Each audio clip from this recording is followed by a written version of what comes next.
Yo, yo, yo, yo, yo, boys. Let's make sure this all works.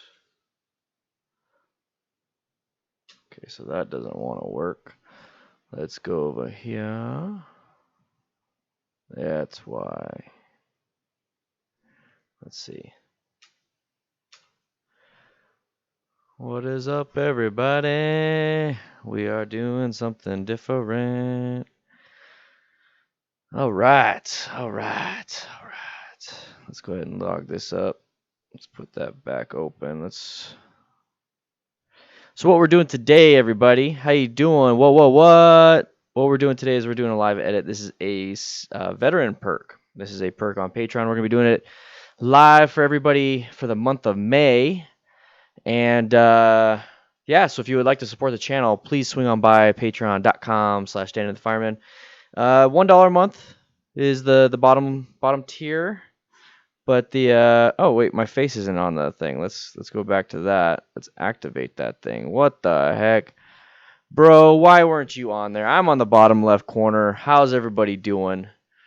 Yeah, like I said, Patreon kind of random. Yeah, it is a little random, but this is what I do. I work during the day. I don't I don't just edit during the night times. So there we go. Well, this is my first ever Dan live stream. On the first day, I started practicing the clutch on my first bike. Nice! Spot the dog. Drink tea and eat cake. Let's see if this works. Let's see if the audio works for you guys. Okay, so that audio is not where I want it to be. Let's go to the audio settings. Oh, I know why. So, game. That's why. Got to set it all up for you guys. I'm doing a dual PC stream.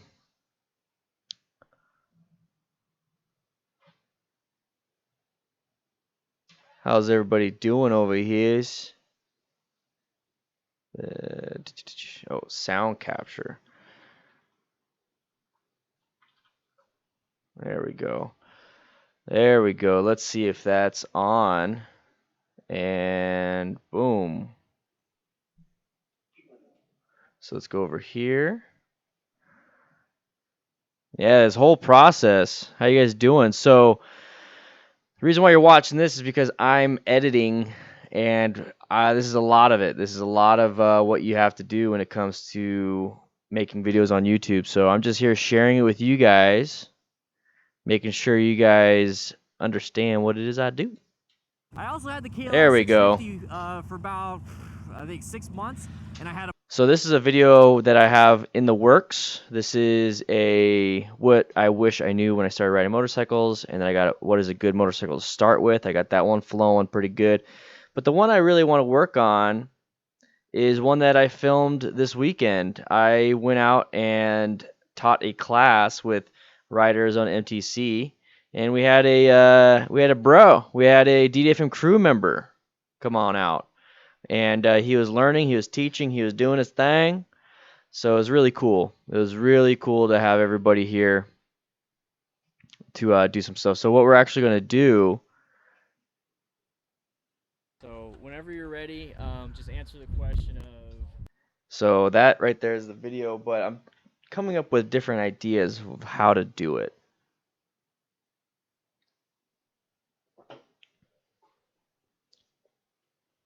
So once again, this is a nice little video for you guys to see. So what is a good motorcycle to start with? That's the one we edited, I think on Friday. So there's also this one, but I got a bunch of footage. Let's go ahead and work on this one. Everybody, Dan the Fireman here, and I want to talk to you about what I wish I knew when I started riding motorcycles. These are very important things that I've learned over the years that I want to pass on to you, so hopefully you can start off right and not make some of the mistakes that I did, because some of them I made, but I'm very lucky. All right, let's jump into it.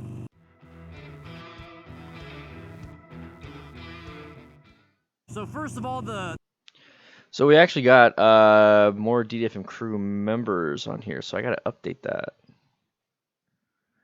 So let's go to this.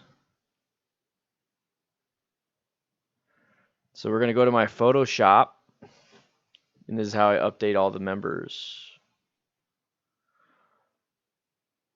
Guys, we are absolutely killing it with the subscribers. We're at 87,390.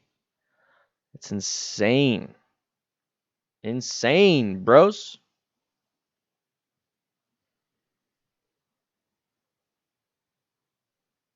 So here we go. We're going to go to Patroniza.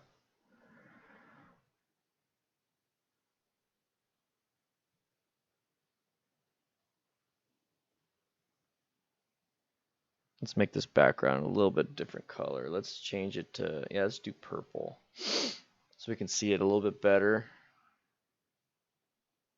There we go. Those are all the YouTube members. So let's do let's do all patrons. Let's just do the first name only. Display name. There we go. So it's going to update everybody.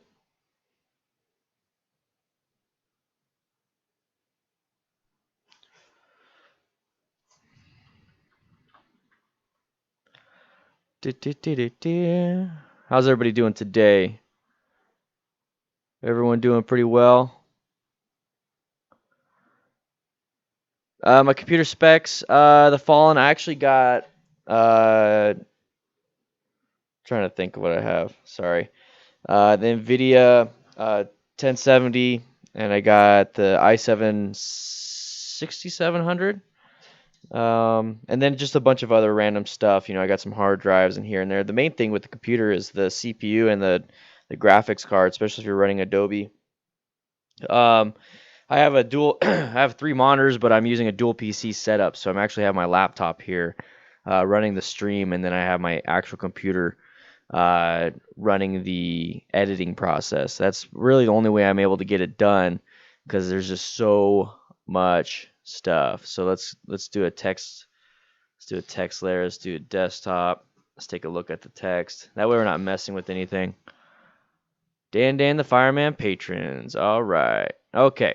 So now I'm just gonna do a quick little thing so I can double check everybody. So Brandon, Brock, Chris, Danny should be up there. That's fine. Douglas, Ava, Golden Omer, Joshua, Josiah, Juan, Julie's a new one. That's why I decided to do this, because Julie just became a senior crew member. So where is she at on this? Let's see. Make it a little bit easier for the next time. So Juan, right after Juan. So Julie, you need to send me a picture. I doubt you're watching this right now, but Julie, you need to send me a picture. That way, I can put you on the DDFM crew wall. So Kevin, Murai, OG, RoadWrangler.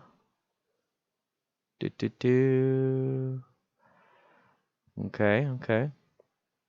So we got some more veteran crew members here. So this is actually really cool. Let's go ahead and do this.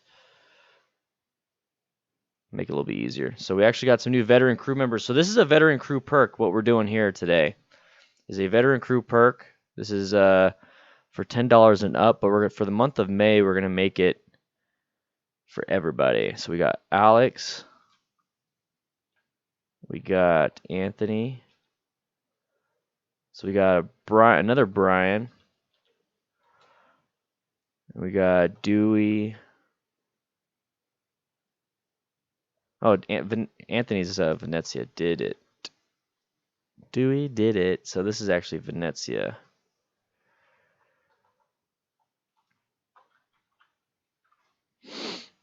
Cool. And then $5 crew members. So let's just go down the list. Aiden, Aaron's a new one. So AERON.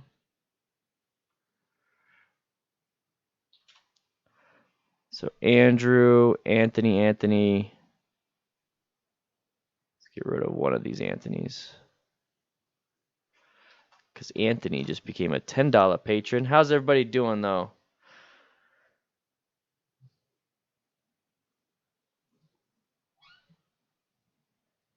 What's up, Alex Chamber? How you doing, man? Dynamic J, how you doing? I'm in an MSF class I took years and years ago. I wheelied a 250C See, Honda Nighthawk, those bikes you aren't supposed to be able to wheelie. The teacher told me, and I almost got kicked out of class. Oh shit. Revenant, hello Dan. Hello Dan. Just bought my first bike a few weeks ago. Found your vids and subscribed. Thanks for putting out good content, brother. Thank you, Revenant WR. Yeah, guys. I appreciate the kind words. The kind words make me do this consistently because honestly, if it wasn't for you guys, I wouldn't be making these videos. So the goal is to keep you guys safe, more confident, and share this wonderful hobby that we all kind of share. So Base Huff, Barris. This is my job behind the scenes, everybody. I make sure I give you guys your perks. I make sure I give you guys your things. And if you're wondering why there's so many names over here for the new $5 crew, is because for the $5 crew, I added your name in the videos themselves. I wanted to give you guys something a little extra, especially for the $5 and up. When you get your picture on the DDFMcrew.com wall, and then also you get your name now in the video itself. So if you would like to go on over to, dang, we got how many Davids? 1, 2, 3, 4, 5 Davids. Wow. So David, we got another David. If you'd like to support the channel and get your name in the DDFM crew wall or in the video themselves, $5 a month. $5 a month. So DueyDidit's in the $10 crew now. Okay. So Dylan is in there. Okay. Ethan. So we got a Diz. Diz, Ethan, Gabe, Garrick, Jinja, Glenn Great, Harlan, Holy Junkie, Igor the Rider. It's a little bit of work. Honestly, like once I start getting more and more crew members, another easy way of doing this is just this. So throughout the month, it lets me know who gets what. So name credit, Julie and Alex.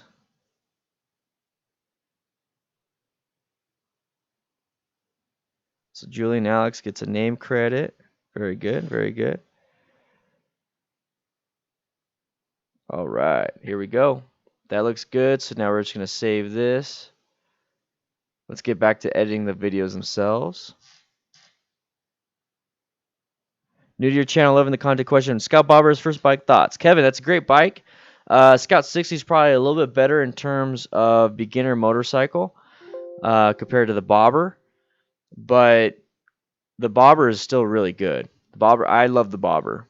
You could definitely do really well on that one. Spot the dog. Yeah. Can you train trail braking? Gregory, can you explain trail braking really quick? So when you apply rear brakes, when you're turning or when you're doing slow speed maneuvers, what it does is it slows down the bike, obviously, because it's a brake, but it slows down the rear wheel, not the front wheel. So you're still able to turn pretty decently with the front wheel. The rear wheel kind of just trails behind. That's where you get it. The front brake, so it allows you to have a little bit more control. The thing is, you don't slam that rear brake to do it. You have to just apply a little bit of brake pressure. That is the key to it all. So Walter D. Castor, that's as quick as I possibly can. The Scout Bobber is a great bike because it's low to the ground. You can flat foot it pretty easily. It's about the size of a Sportster. Those are pretty easy to ride. It's got a lot of power, so you can easily grow into it. It looks really good. So the Scout platform is really good. The Scout 60 is a little bit less power, but it's still a lot of power. So that's why I say it's a little bit easier for a beginner. It's a 5-speed versus a 6-speed. The 6-speed is on the Scout and the Scout Bobber. So that's why I'm saying you'll grow into it. Still very powerful bikes, guys.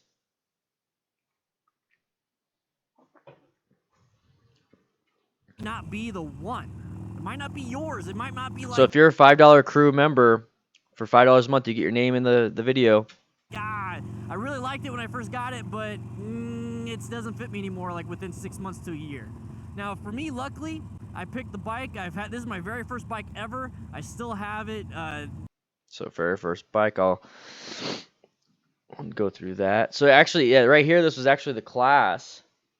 So we had a really good class. What's the let's see. What's the settings for this one? What's the settings? Properties. This is 1920 by 1080, 60 frames per second. Okay, so that's perfect. That's perfect. So we'll use that. So we'll go down in here.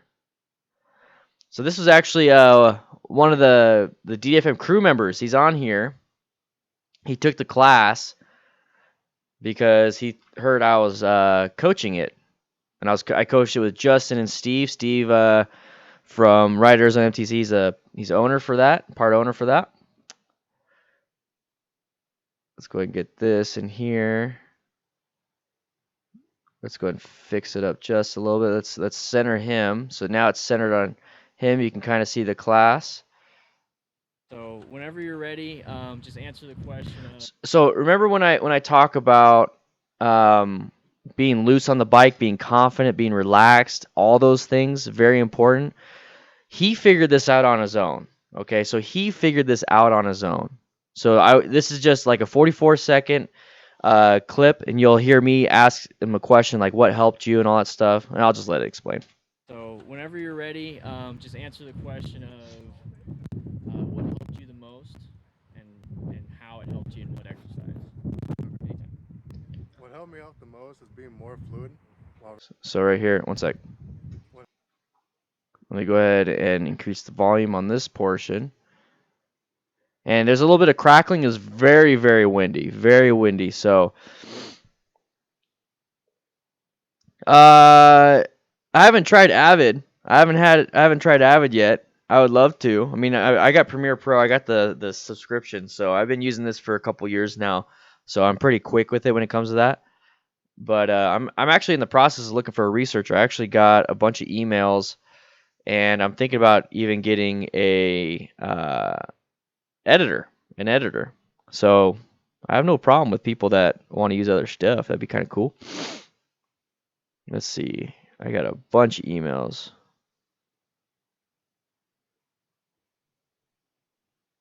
Bunch of emails I got to get through. All right.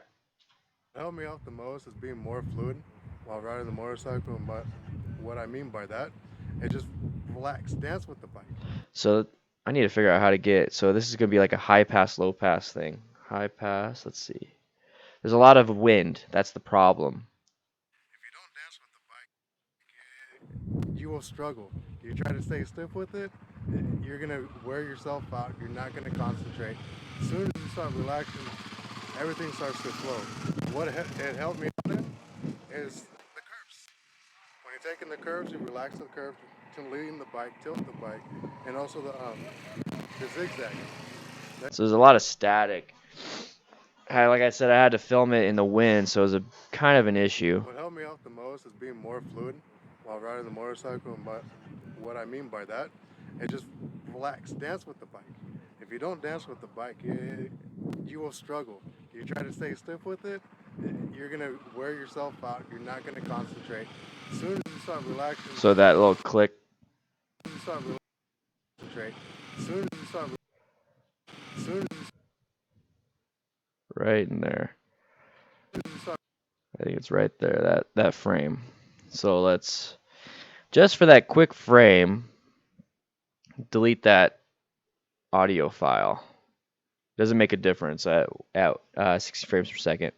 As soon as you start relaxing. So, well, As soon as you start. As soon as you right there.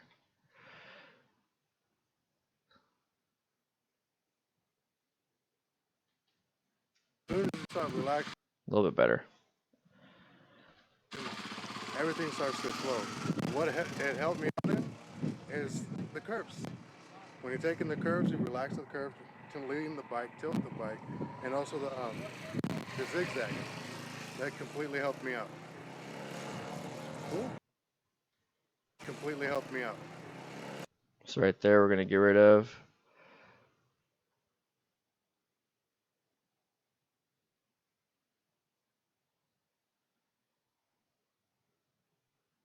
There we go. Let's increase the volume a little bit for this. Yep, volume.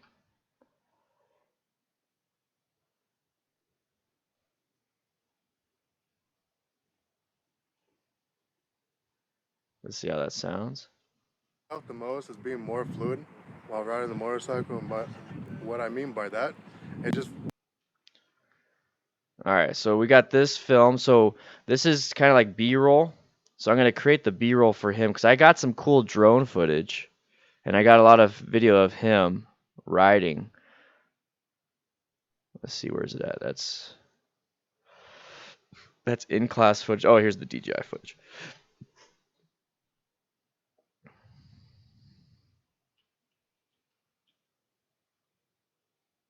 So this is actually the footage right here. This is the drone footage of the thing. And there's no volume to it just because this drone doesn't have a mic on it, which you wouldn't be able to hear anything anyways. So this is the course. This is the range right here. And where is he at? He's right here. The guy that's talking, he's right here in the getting talked to by Steve after his U-turns. He's about to do the braking. This is Justin right here. He's watching the figure eights on this section, and then there's a swerve section right here. So we had a class of 12 people, so it was really cool. So if you guys ever want to sign up, if you're in Arizona, if you ever want to take an MSF course, sign up for Ride Arizona MTC. So this is the range. So he's getting spoken to. So I'm setting up position for the drone. That's why it's a little choppy. So then once I get the drone in position, so that now I'm facing the range. So there he goes. He's about to apply the brakes. He applies the brakes and he stops, looking where he's at. So now he's gonna. So I'm over here in the corner next to the trailer. So he's getting in line over here. This is exercise 14. So now I'm kind of in position. I feel like I got like the setting I want. I can see better. I'm in the trailer now. And then I'm going to start rotating. Yep, there it is. So now I start rotating, start doing my thing. So this is the range right here, guys. This is pretty cool. This is really cool. This is why I love having the drone. This is the Mat Cam. That's the range. So if you ever go to an MSF course, this is a lot like what you're going to see. You're going to see a bunch of riders. You see some coaches. You're going to get on some bikes. You're going to ride around and have some fun. I think it's really cool to see these types of things. Everyone's getting ready. They're doing their U-turns. They're doing their swerves. Look, he's about to do a U-turn in the box. Boom, did the U-turn perfectly. Didn't put a foot down, all that stuff. So this is me just getting some footage over here. So now when he's talking, you'll kind of get an idea of what I'm talking about here. So let's go ahead and do a little bit of that. Let's grab that much footage. That's all we really need. I think I got super close on one of these. Like I was up in their faces. Thanks, man. I was doing it all manually. I haven't really messed around with the drones very much. So let's see. Okay, that's that footage. So I'll get a little bit of this. So this is him in the turn. Look at that. Absolutely perfect. Good shot. Good shot, dude. So I made sure I got some of his footage because he's the one talking. So if you ever come to one of these courses and I'm available, like I'm there, like I'll try my best. Like especially at this range, if you come out to this range, I'm like super close to it, so I can work with you. I can come out and help out the range. I'll be a range aid. I can get yourself on the video. So that's another perk of riding with team or not teams. Don't ride with Team Arizona. That's another perk with Ride Arizona MTC. There we go. So let's get all these little footages of him.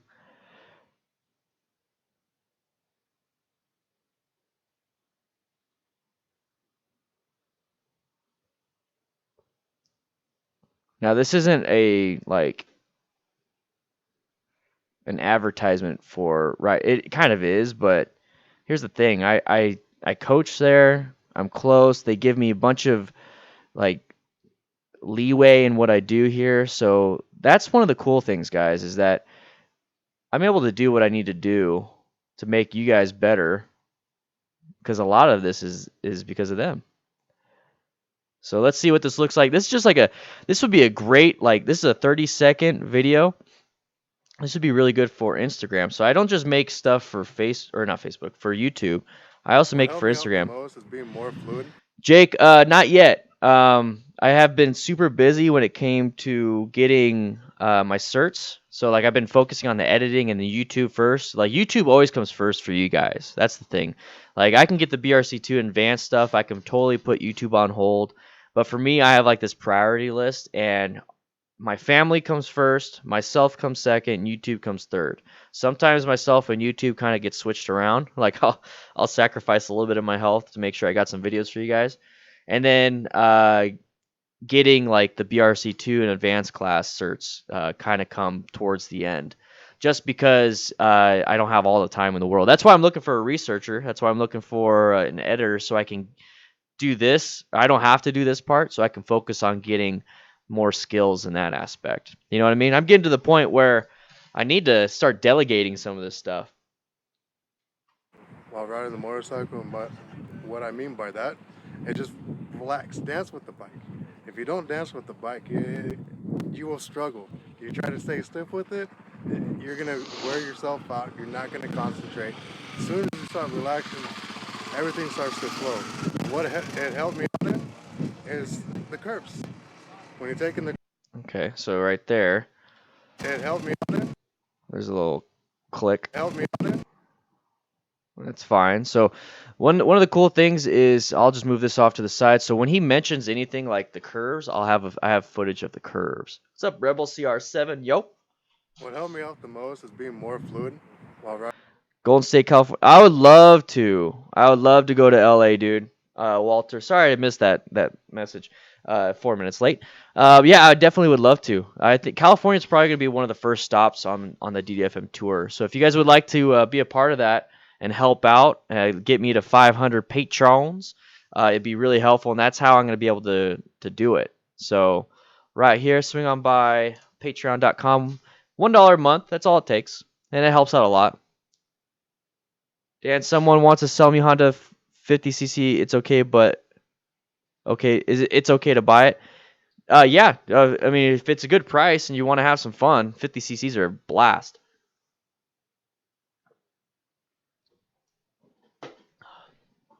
So let's see. Oh, and just so you guys understand, Jonathan here, never been on a motorcycle before. Never, ever, ever, ever, ever, ever been on a motorcycle before. And you saw what he was doing. This is him right here. This is him right here. Look at this. Never been on a motorcycle before. Full head tilt. He's counter steering. Nice speed. Got that lean going. Watch this. Look at that. Perfect. Never been on a motorcycle before. Never, ever, ever, ever been on a motorcycle before. All right, man. Go have fun. Be safe, Jake. What helped me out the most is being more fluid while riding the motorcycle. But what I mean by that, so be more fluid. What helped me out the most is being more fluid while riding the motorcycle. But what I mean by that, it just relax, dance with the bike. If you don't dance with the bike, you will struggle. You try to stay stiff with it, you're gonna wear yourself out. You're not gonna concentrate. As soon as you start relaxing, everything starts to flow. What it helped me on it is the curves. When you're taking the curves, you relax the curves.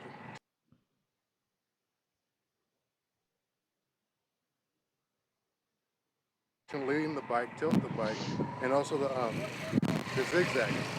That completely helped me out.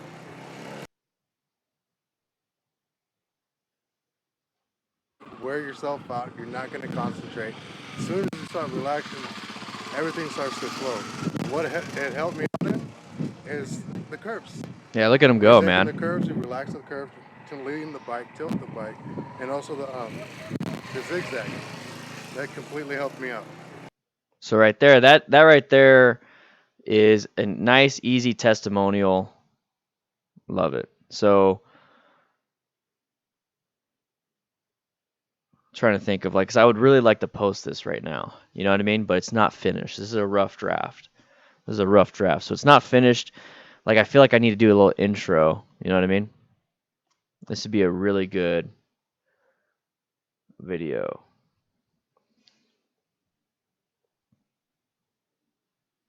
Let's put why taking and let's look it up. So this is one of the like I'm trying to figure out what video this should be. So let's go over here. We're going to Google.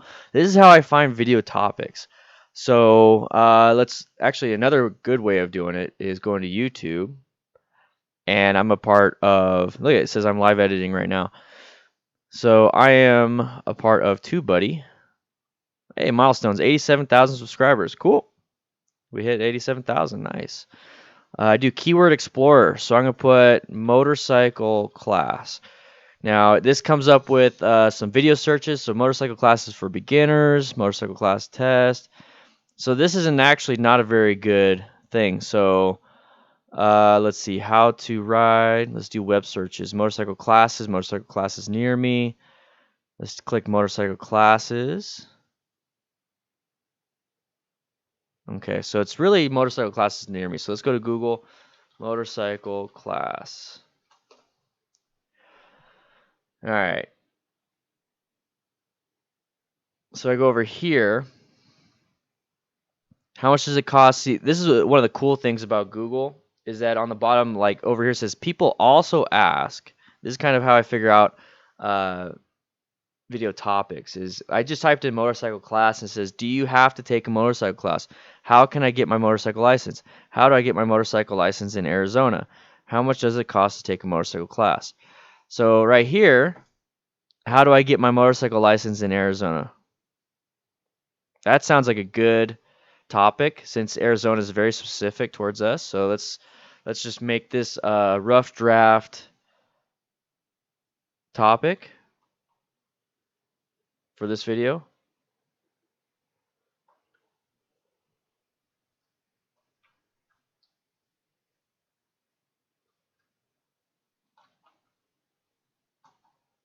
Make sure everything's capitalized. Makes it easier later on. Trust me. Okay. So let's see. Can I take, so how do I get it here? Does Arizona require a motorcycle license?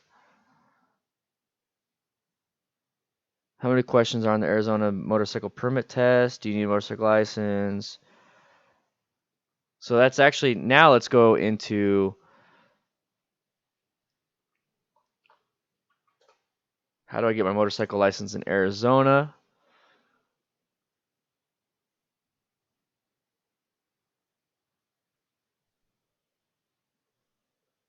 I think this is a great topic. So lean into the turn because the bike wants to ride itself, right? Yes, Spot the Dog, it does. Counterbalancing, yeah, exactly. So there's counterbalance and counter steering. So counterbalancing is when you do a lot of slow speed stuff, and you still do a balancing of the bike when you do higher speed stuff, but not as much because counter steering really takes care of a lot of that stuff. So if you want to, let's go ahead and do this. All right. Got my whole background over here. So let's pretend that this is the motorcycle handlebars, right? So I have my motorcycle handlebars right here. So if I want to turn right, so I'm going to look right and I'm going to press right. Okay? So I'm pressing right. Now obviously you're going to have both hands wrapped around the handlebars. So I'm going to look right, press right. And it's a press that's straight out. Okay? It's not turning. You're not turning. It's a press straight out. So if I want to go left, I'm going to look left and press left, right?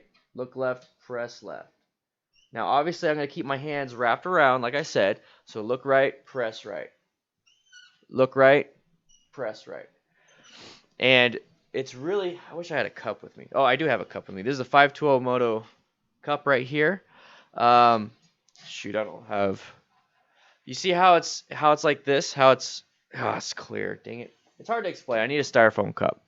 The best way to do it is really look up some of the videos on counter steering. There's some really good videos on that.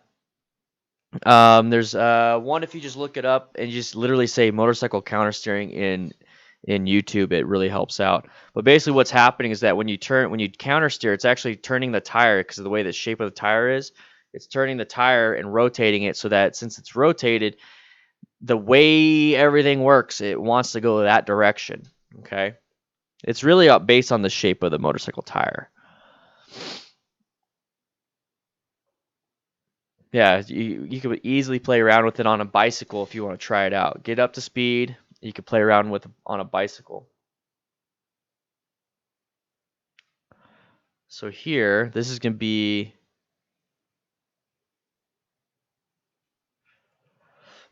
Excuse you. There we go. How do I get my motorcycle license in Arizona? So now that we came up with the topic, let's work around what we're going to do. Gyroscopic type physics. Yeah, some crazy physics over here. So this is actually my list of stuff. This is my filming list, okay? So I actually filmed what I wish I knew, so we can get rid of that. I didn't do riding 2 up with a child yet. I did do what is a good motorcycle start off with, so we can get rid of that. What to do when your motorcycle has been stolen. I did that one too. I filmed that one, so we can get rid of that one. So what I actually want to do now is, let's see. What did we call that video? How do I get my motorcycle license in Arizona? Cool. So this is the behind the scenes, guys. This is behind the scenes. Okay, so how do I get it? Now, we already have a testimonial from the wonderful Jonathan. Yeah, boy. Wonderful testimonial from Jonathan. So what we're going to do is kind of come up with some stuff. So right here, we're going to put Jonathan. Oops. Testimonial. So he'll be towards the middle because I want him in the video. I want him to be there about halfway through the video because it's really important.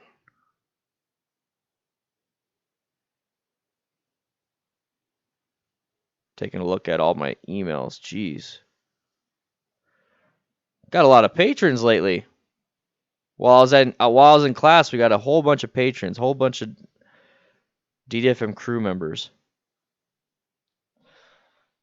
What's up, Rocky? Nah, you're about 37 minutes late. Not a big deal, but I'm gonna be editing for a little bit. This is a Q&A and edit session. So if you have any questions, guys, let me know. But we're also editing.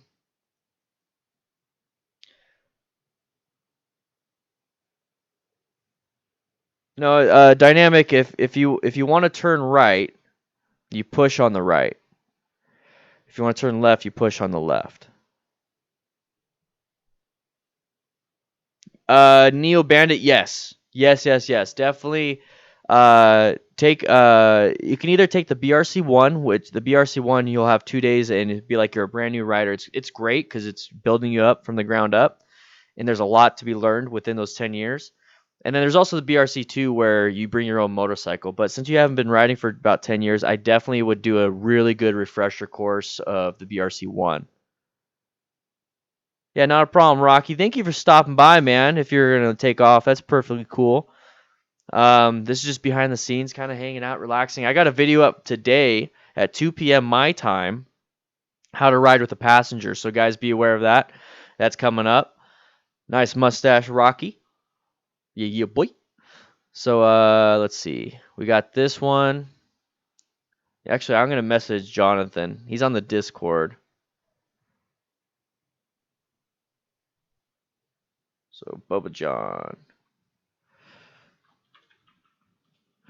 I am editing the video now. How do you want your name to be displayed in the video? There. Cool. So I'm on the Discord, we're hanging out. And I wonder if turning the ape hanger is similar, or is it more of a pulling down motion? Think about raising my bars to get rid of some of the shoulder pain. So Dirty D's, it's probably gonna be a little bit more of a pulling down motion at that point. You're really gonna have to play around with that. with more of a straight bars kind of at your shoulder level. It is a press, and even a press on a sport bike, and it's almost like a press down a little bit on the sport bike. You definitely have to find that out. So with ape hangers, you're probably gonna have to press down and possibly press down and then push. I'm sorry, press down and then pull with the opposite hand. So you're gonna find different ways of doing things. Yeah, do that. Spot the dog. Very important. Very, very, very, very important. I'm glad you're doing it the right way. And that's actually something I talk about in the video today. That's going to come out in about 4 hours. All right. Yeah. So how do I get my motorcycle license? So I make sure I get some factual information. So let's go over here. Let's actually do it. How do I get my motorcycle license in Arizona? So, pass a knowledge exam, pass a writing skills test, pass a vision exam, pay the above mentioned $7 for endorsement. Okay, that's fine. That's from Team Arizona. Test. Let's go straight to ADOT. ADOT is Arizona Department of Transportation. So the tests. Let's see. So there's two different types of licenses in the state of Arizona. If you test with a 100cc or less motorcycle, you receive a J restriction. You must test with a motorcycle greater than 100cc to obtain an unrestricted license. So let's take a look at this. Arizona issues a motorcycle license that does not expire until age 65. However, your photo and eye test will be needed to update every 12 years. Drivers age 16 and older receive a 5-year license. To apply for a motorcycle license, you need to complete a driver's license identification card application. So licenses are issued by class: M for motorcycle, G for graduated, D for operator, and ABC for commercial. If the class M license is combined with any other class of license, it will be added as an endorsement of the current license. So that is amazing that's a great topic. So let's put types of licenses. Let's do class M for motorcycle, G for graduated.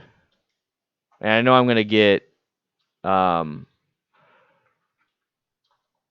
questions about like, well, what does graduated mean? What does operator mean? A, B, C for commercial. If you have any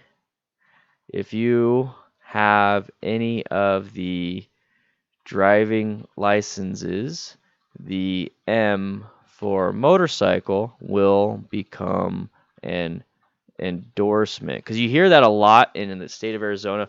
Got to get your motorcycle endorsement. So it's very important to just do it the right way. A travel motorcycle license is available in addition to the standard license. I don't think that's something I'm going to really talk about. So let's go down to here. Class M. A motorcycle license or endorsement is required to operate a motorcycle or motor-driven cycle. You must be at least 16 years of age to apply. An applicant for a motorcycle license or endorsement who is under 18 must have held an Arizona instruction permit for at least 6 months. The permit must be valid at time of application. Okay. An applicant holding an out-of-state license or endorsement is exempt from the driver education driving practice. Okay, so let's see. Motorcycle training schools. Let's see what they offer here. Ride Arizona MTC. Boys. Perfect. That's cool. They have us up here on the DMV. So let's see. What's a class D? What's class G? Okay, 16. There you go. 16 less than 18. So let's do 16 less than 18. That way, I could just add a little text to that.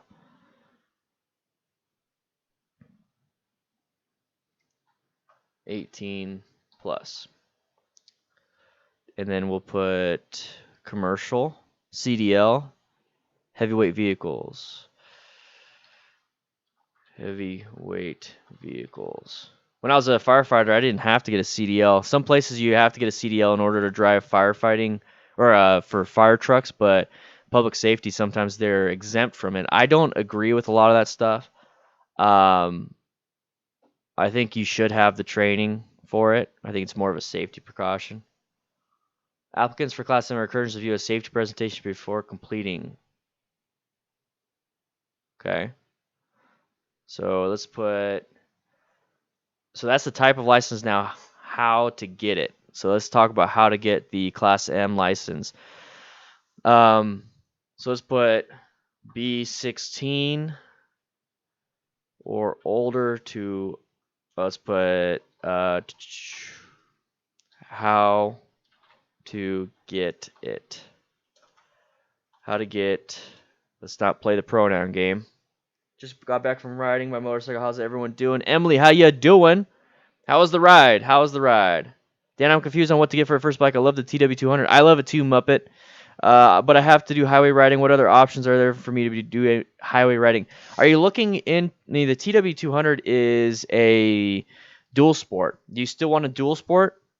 I mean, do you want a dual sport? But then if you're gonna do highway riding, you're gonna have to get like a higher CC, obviously, maybe a different sprocket, because dual sports are more designed for the torquey aspect, and a better sprocket will help you out on the long distance highway riding. So if you want to keep a dual sport, let me know. If you just want to still ride, if you just want to ride on the road, then probably a road bike itself designed for that would be better.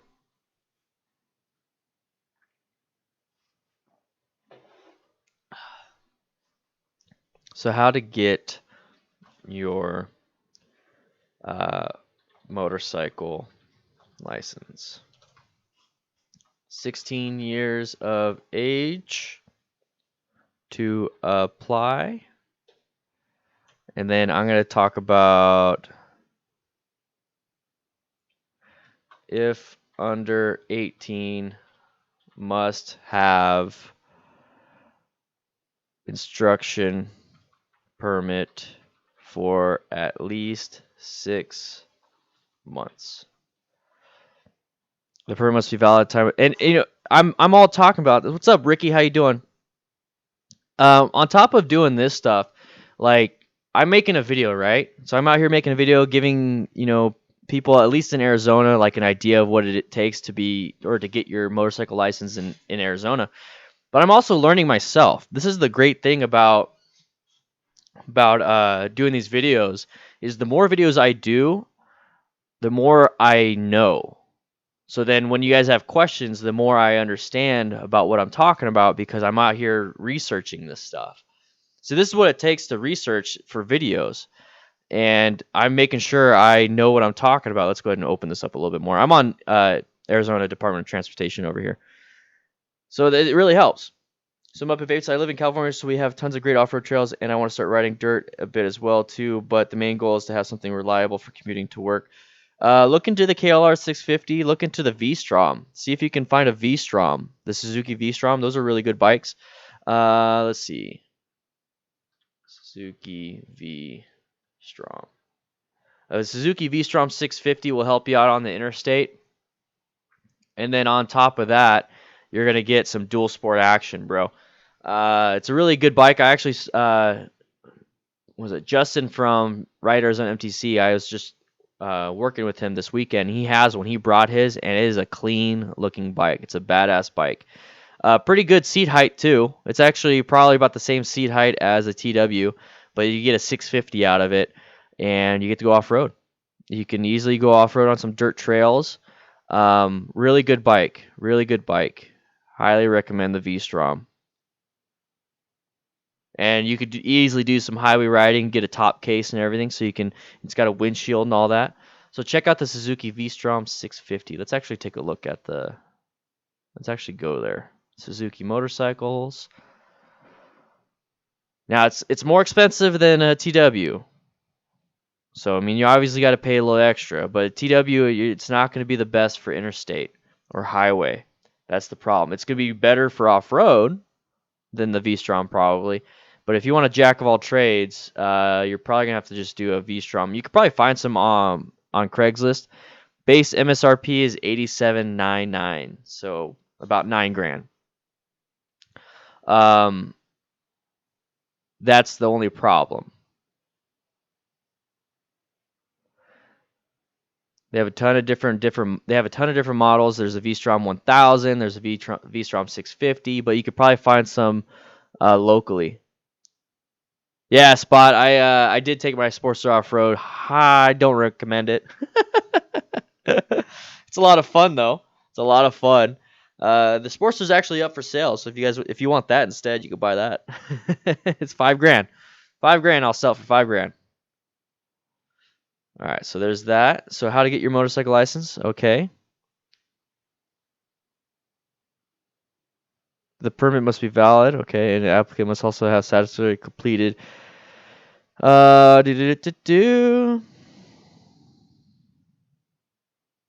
Okay, so there's that.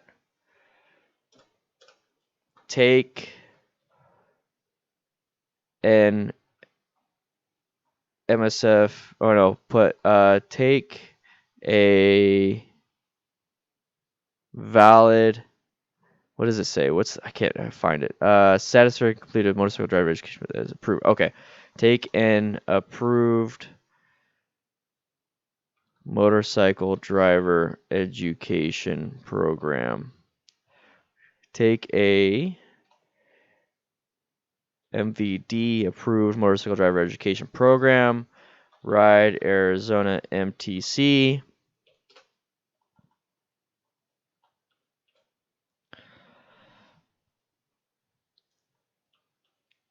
Or take the instruction permit.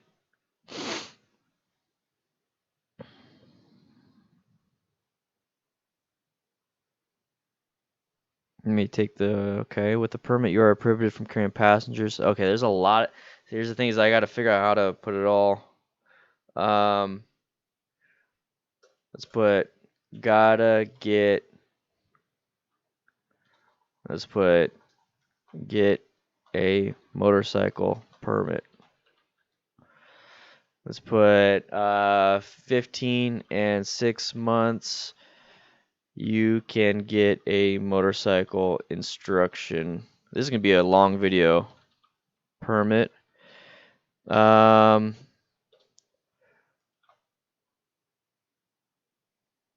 First time drivers. First time drivers, you'll be required to pass both a driver's license and a motorcycle operator written test.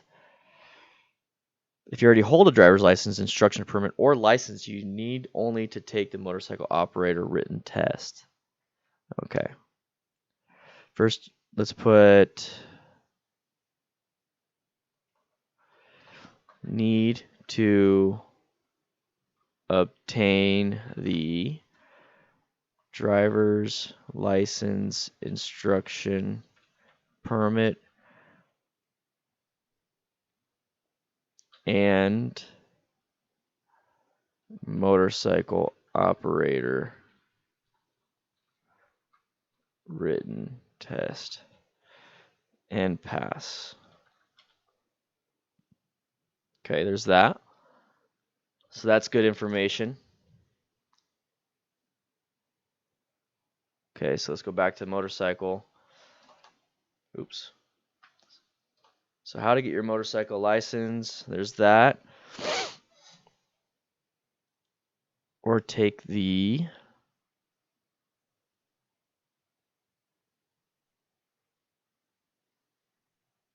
okay.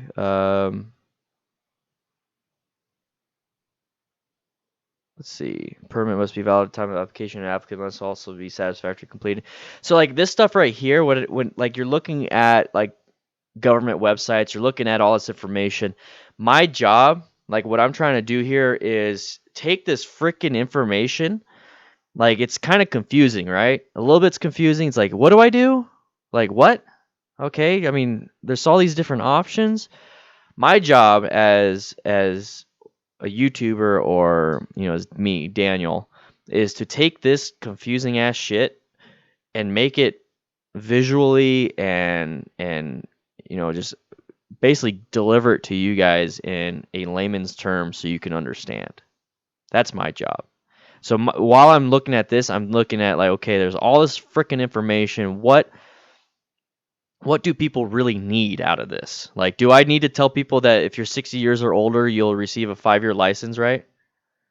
Is that really needed in this video? Like, do I have to do you guys would this help you out if I said, "Hey, Arizona issues a motorcycle license does not expire till age 65. However, your photo and eye test will be needed or will be need to be updated every 12 years." Do you think that's needed in a video? Do you think that's like a very specific of a specific of a specific? Like that's something like if somebody that's in the comments that really wants to know and they're like, "Hey, I'm like 60 or like I'm getting close to 60 and I heard, I have to get like a 5-year license. Like, is that true?" Like I'll get a comment like that. And now that I know this, I'll be like, yeah, by DMV, it says you have to have a 5-year license. But that's not something I need to put in the video, right? What's up, Moto Ricky Ricardo? So like I don't have to do that part. So, but like my goal is to make it easy for you. Let's see. Like some of the stuff I'm leaving out on purpose. Like everyone knows they can go to the DMV and take the permit test. Like you can go ride there. Everyone knows that, and I've already made videos on that. I have a full playlist on this the ADOT, the whole playlist on how to pass your DMV test. I have a whole playlist on that. So I mean, I already did that. So this right here, let's make it concise for those that like want some of the stupid boring information, but I'm gonna try to make it a little bit better. So there's the Jonathan testimonial. Perfect. So one reason why I asked is because he doesn't use an H. There you go. He just messaged me on Discord. Cool.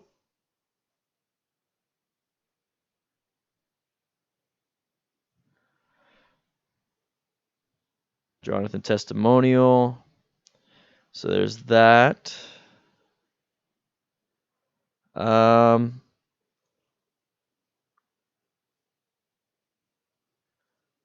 So this right here looks like to me it's about 9 minutes of video. Now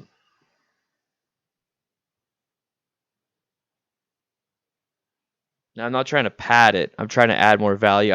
My goal is to get about 10 minutes worth of video. There you go, Muppet Vapes. Glad I'm able to help. The KLR is fun. I had the KLR 650. Yeah. They just discontinued the KLR though, so you're gonna find some on the used. But I think that what they're gonna do is create a KLX. It's a KLX 650. I think they're gonna go to KLX because there's a KLX 250. KLX is really cool. So the KLX 250 we have out at the range, it's a lot of fun. This is a KLX 250. I think this is like the same one. It's obviously this is probably newer, but it's the same. It looks exactly the same. KLX 250. It's a badass bike. Let's see is there like a higher CC KLX? I could have swore there's a like a KLX 400. Let's take a look. KLX. So KLR. Okay, never mind. So on off road. Yeah, the KLR 650 is a badass bike. I had this one. And you're gonna find some good forums. Okay. For $1,000, a rebuild title. Okay, so look into the titles. Like look into like what you can do with that title. There might be some restrictions with that. So yeah, I had a black KLR 650 for a black and green KLR 650 for a while. It was a lot of fun. You're going to find a ton of forums for the KLR 650. People absolutely love this thing. One thing I found out with the newer models, this one right here, is that it does burn up some oil. I like the yellow or the orange. It burns up some oil, so you might have to change out some oil every once in a while. And if you do a lot of highway riding, there's a sprocket change you can do to make it easier for highway riding. But this thing was a ton of fun. Oh, 92. So it's gonna be the older style. So it's not gonna look like this one. So 92 KLR 650. It's gonna be the older style. Still a blast. Those ones are really robust. So hey, Muppet Vapes, you're gonna probably want to look up Everride. Have you looked up Everride yet? Oops, I put Everrude. He's the one that got me into the KLR. So Everride Adventure. Let's see. Let's go to his videos. Let's actually search. Let's do KLR. He does a ton. Yeah, see, he was even talking about 6 months ago. The Kawasaki killed the KLR 650, KLX 550 dual sport, possibly. My old KLR 650. So here you go. I'm gonna give you this video. I'm gonna give you this video. It's a badass video. His stuff is really good, so you might want to check him out. He'll give you a lot of information when it comes to KLRs to get you a little interested in all that. All right, so let's go to the tests for this. There we go. This is what I needed. I'll put if you don't want. Let's put other options. Let's put out of state license. Let's see what it says. Excuse me.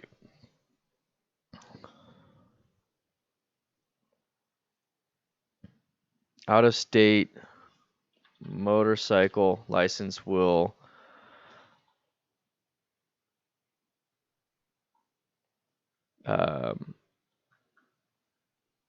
exempts you from having to take the test.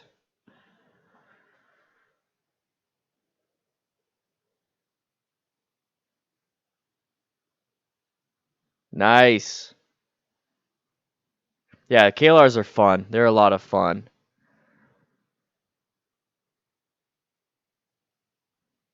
So other options would be that. Motorcycle skills test at the DMV.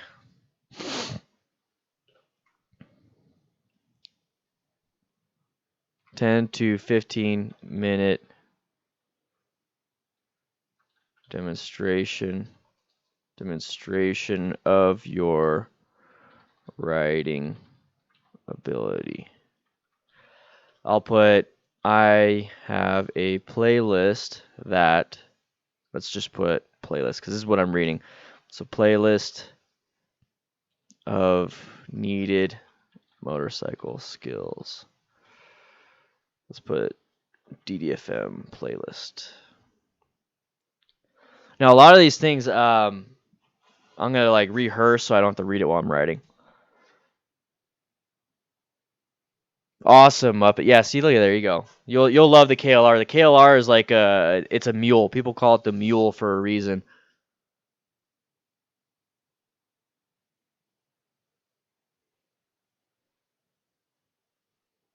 Oh, look at that. However, you may be required to take a test anytime that you apply for an Arizona license.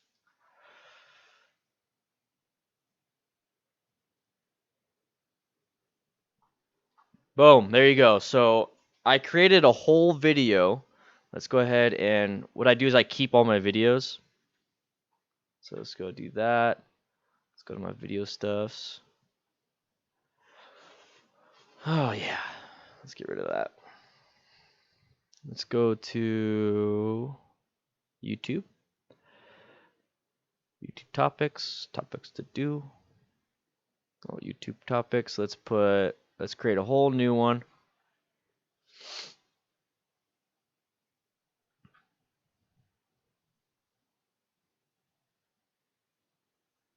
Literally, this is how I work. This is what I do all day, creating new things for you guys. It literally is like creating at least two essays a week.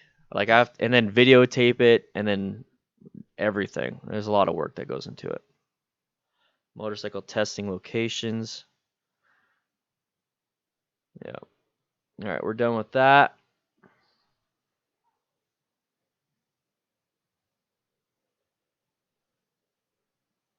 Done with that.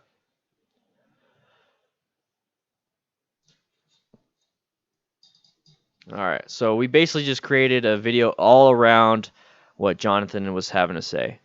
What helped me out the most is being more fluid while riding the motorcycle. And what I mean by that is just relax, dance with the bike. If you don't dance with the bike, you will struggle. You try to stay stiff with it, you're going to wear yourself out. You're not going to concentrate. As soon as you start relaxing, everything starts to flow. What it helped me out in is the curves. When you're taking the curves, you relax the curve to lean the bike, tilt the bike, and also the zigzag. That completely helped me out. Boom. So we got him. So let's go ahead and start editing this other video.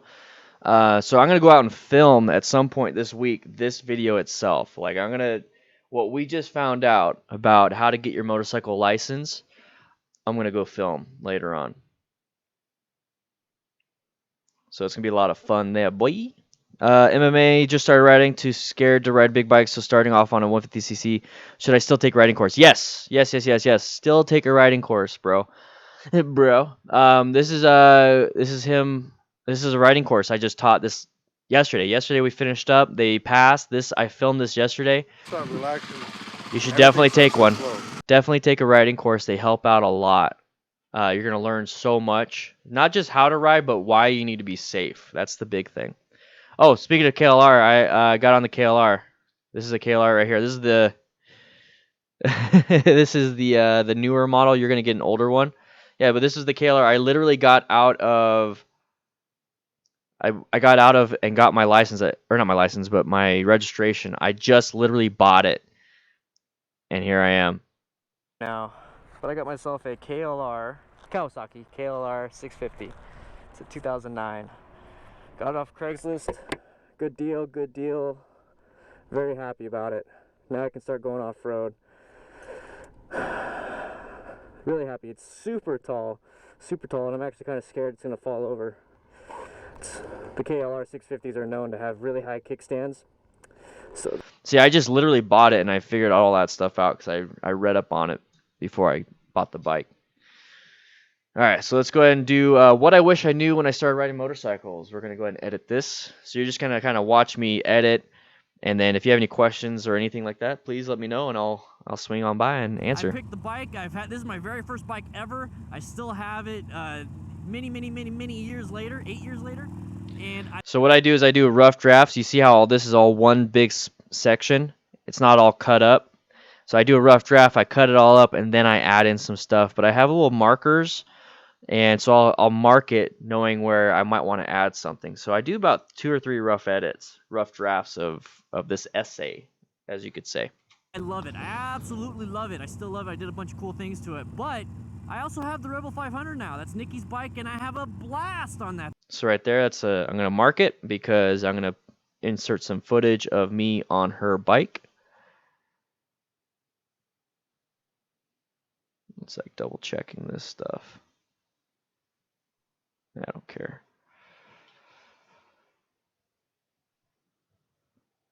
Come on. And it's way cheaper. I also had the KLR 650 for about, I think, 6 months, and I had a blast on that thing too. So the more I start riding other bikes, the more I realize that this isn't the end-all be-all bike, and I really want the FTR 1200. So FTR 1200.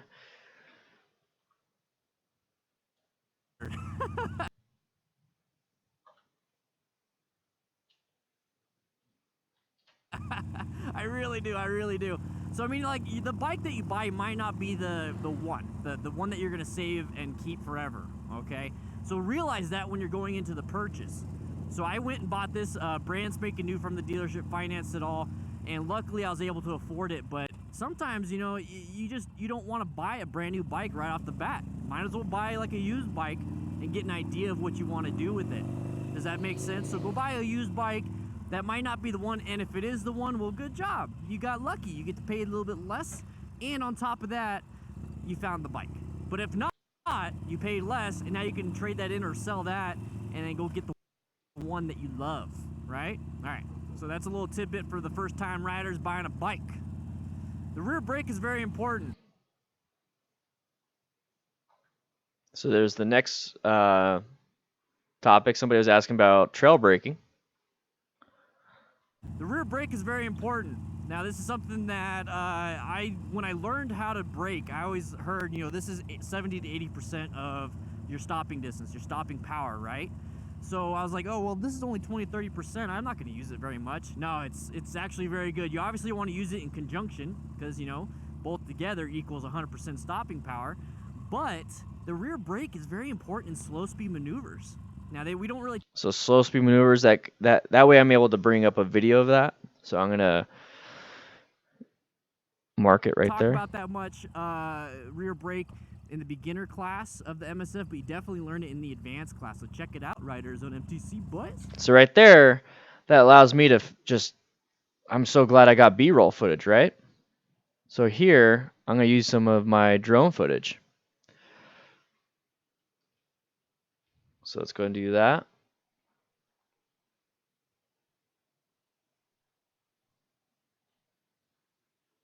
That might not be the best one. Let's see.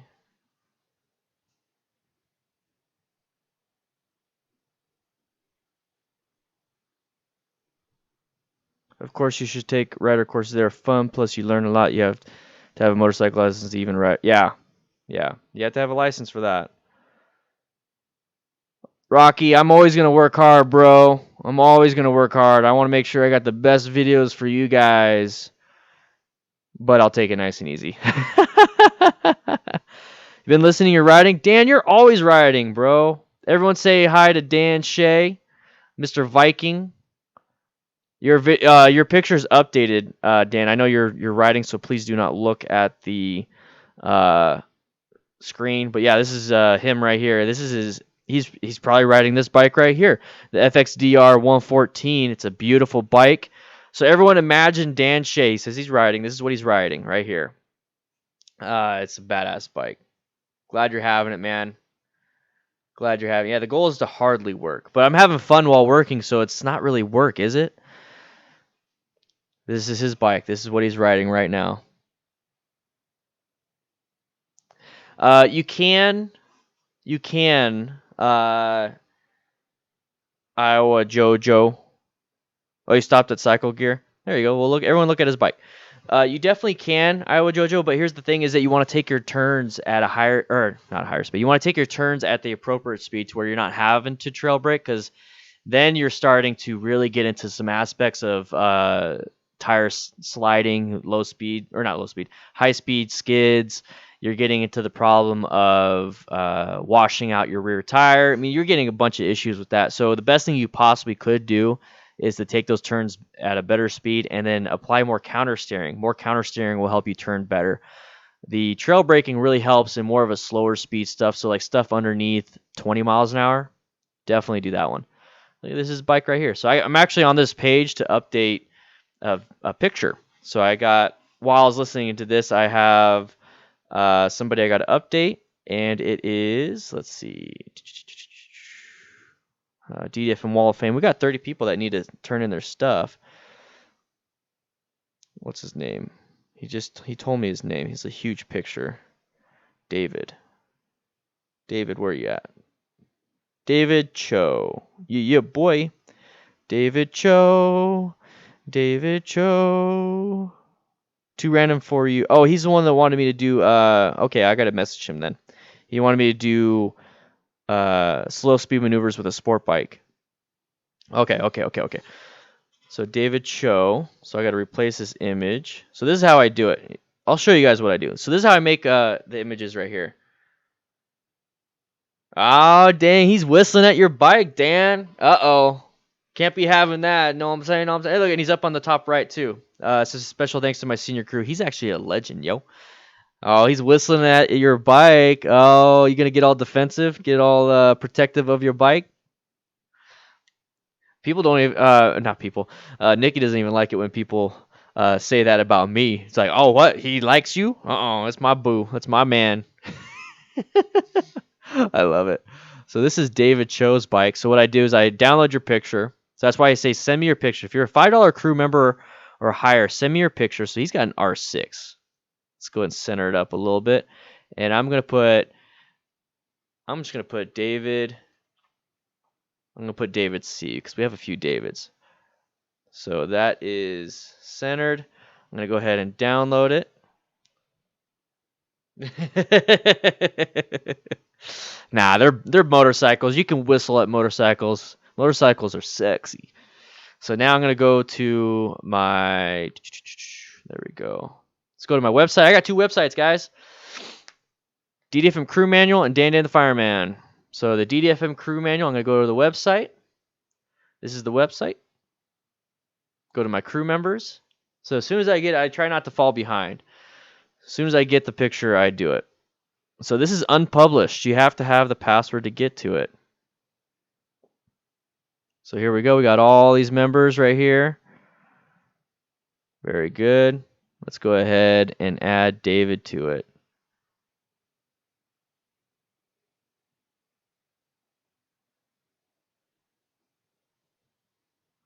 Do do do do do.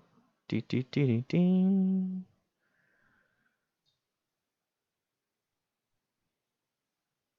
Just keep an eye on your guys' chat. This way I don't fall behind on anything. So David C right there. And if you're a $20 crew member or above, your picture is going to go up on the top right of all my live streams. As you can see, it says special thanks to my senior crew, RoadWrangler. So that's an extra perk you get as a senior crew member. Now, it's something I added. But if you're $5 and up, you get to go on the DDFM Crew Manual Hall of Fame. There you go. Supply. Save. He's in there. He is now in there. Cool. Get out of that. Go back to the video. And the rear brake really helps with slow speed maneuvers. Oh, yeah. The reason why I was doing that is because of this, right?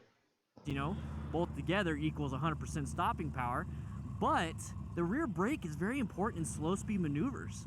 Now, we don't really talk about that much rear brake in the beginner class. So as soon as I say beginner,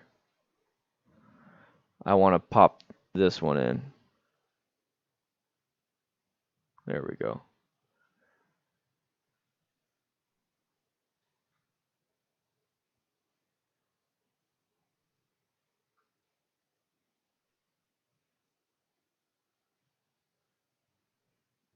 Let's go ahead and find some footage. I think that was a good one because I was super close to him. Let's see.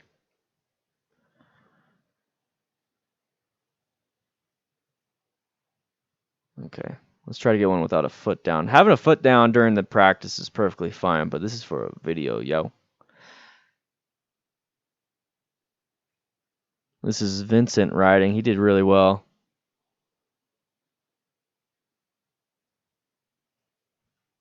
That was really good. Let's go ahead and put that in there.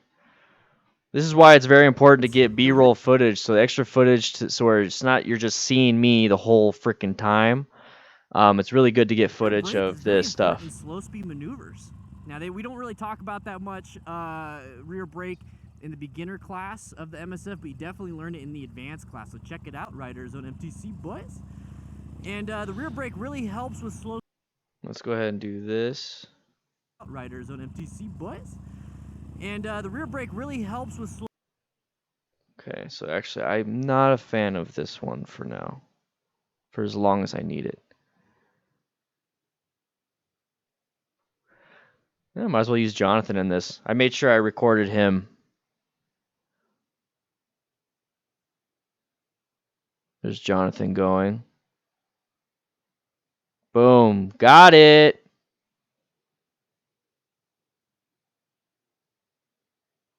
Is he going to put his foot down? Nope, but he got it. Yeah, boy. Very good, Jonathan. Very good. I'll use that. Perfect. So let's scale it because I shot it in 2.7K, 60 frames per second. Thank you, MatCam. It's actually very good. You obviously want to use it in conjunction. I should talk about birds. Did a bird hit you, bro? Bro? Damn it. I just cut my finger. Ow. There we go.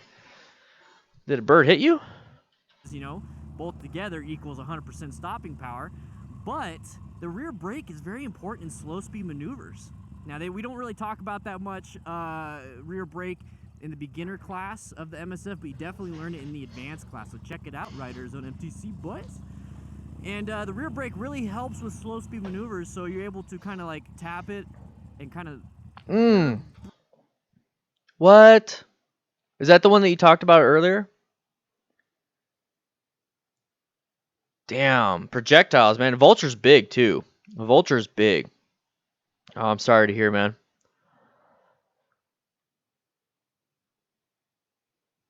That's a good tip. That's a good reason to wear gear. Because I mean, even if you get hit, let's say you get hit by a bird or a vulture or anything like that, if you have full gear, let's say they're still gonna knock you down. Okay, so there's a good chance you're still gonna get knocked down, right?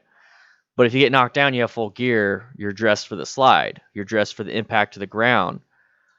So it's very good to have gear. I mean, it could help you with the impact, you know, from the original one, which was the vulture hitting you. It could help out there, but the main one that's probably the deadliest is when you fall down and crash. So definitely wear gear because you never know. That is, see you later, man. Thanks for stopping by with the pink beard. Boy. Um, yeah, so definitely like if there's an object, it could be a rock that hits you and causes you to fall. It could be a bird. It could be a deer jumping out and it jumps over the bike, but then you get impacted. Yeah. Yeah, it probably just got hit because it was flying across the road. Brake, trail, brake. I don't want to use the pro. Very good spot because you never know. And I talk about this in some of my injury videos and some of my videos where I talk about being a firefighter is that you could literally just fall from standing and hit your head and get a brain injury. So imagine being on your motorcycle going 2 miles an hour, 3 miles an hour, hitting your head. You're gonna have a brain injury. I mean, it's just like and also I tell people is like you're just walking at normal speed, 3 miles an hour. Imagine tripping and then barely putting your hands out and then hitting your head or tripping backwards. You know, walking backwards and falling and hitting your head. That's basically like doing practicing in a dirt driveway. So definitely wear your gear. Definitely wear gear. The different words, but Also practice like you play. You're not gonna practice with no gear and then be like I'm really good and then go out on the road with full gear. You're gonna realize there's a difference. it definitely helps out. Try it out. Figure it out.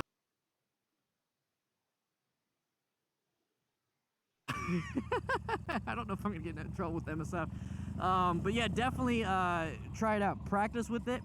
I do have the DDFM crew manual. It's for patrons, $1 a month and up. So for $12 a year, you get access.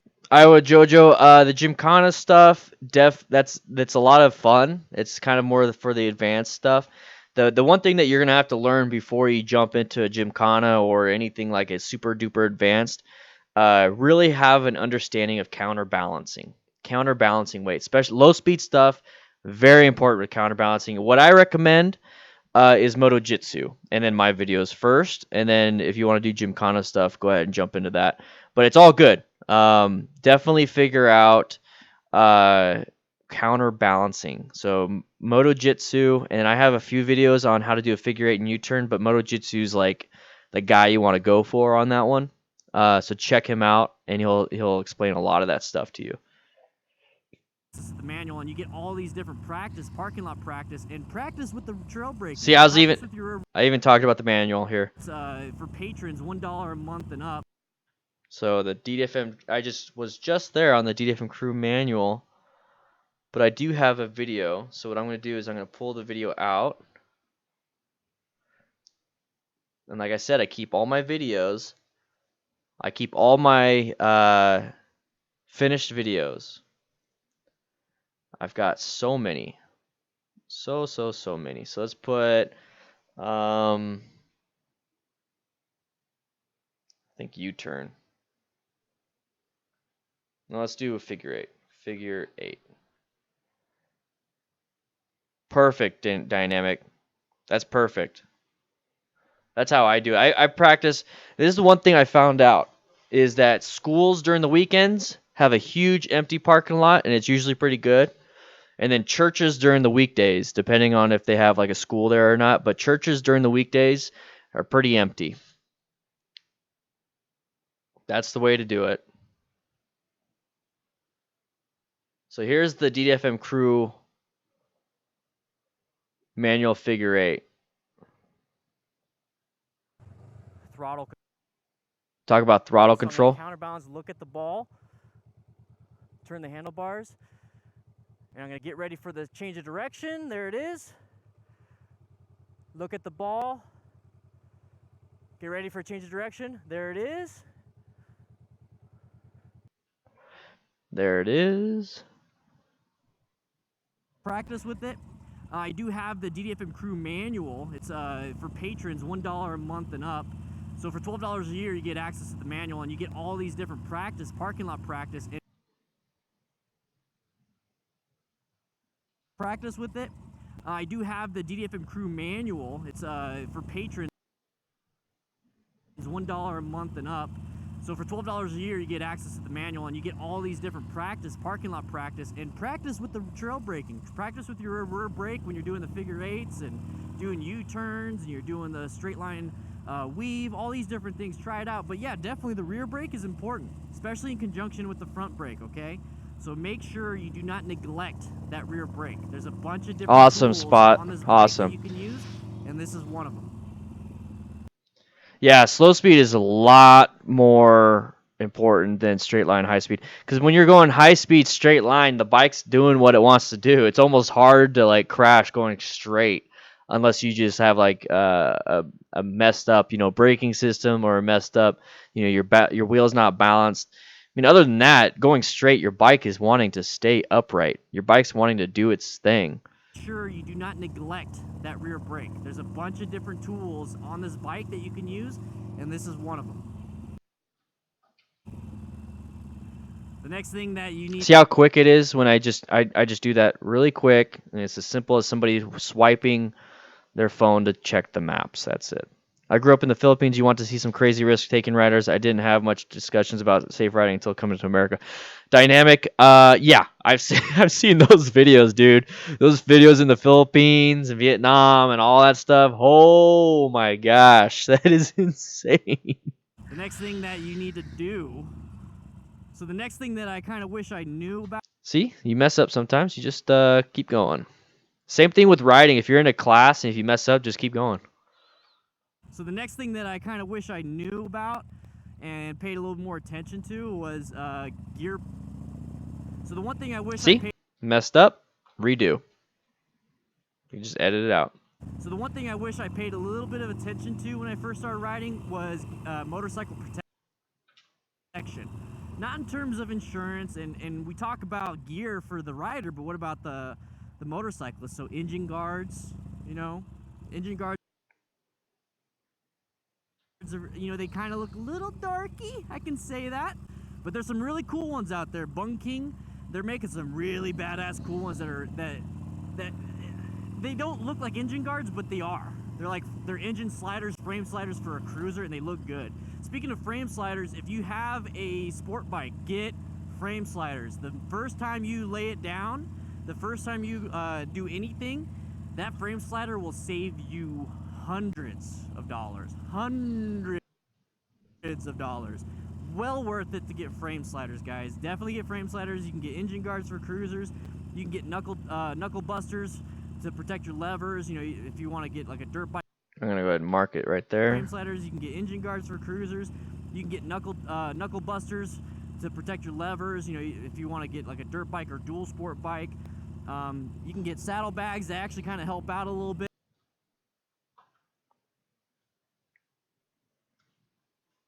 You can get exhaust sliders so that you don't scrape up your exhaust. There's a bunch of stuff, but just remember, you're a brand new rider. Spend a little bit extra on getting protection, because who knows, if you crash and you lay down your bike and you don't have a frame slider, you can mess up your transmission case. You can mess up a bunch of stuff that costs even more than the frame slider originally cost. And at the end of the day, it's not if, but when you crash, okay?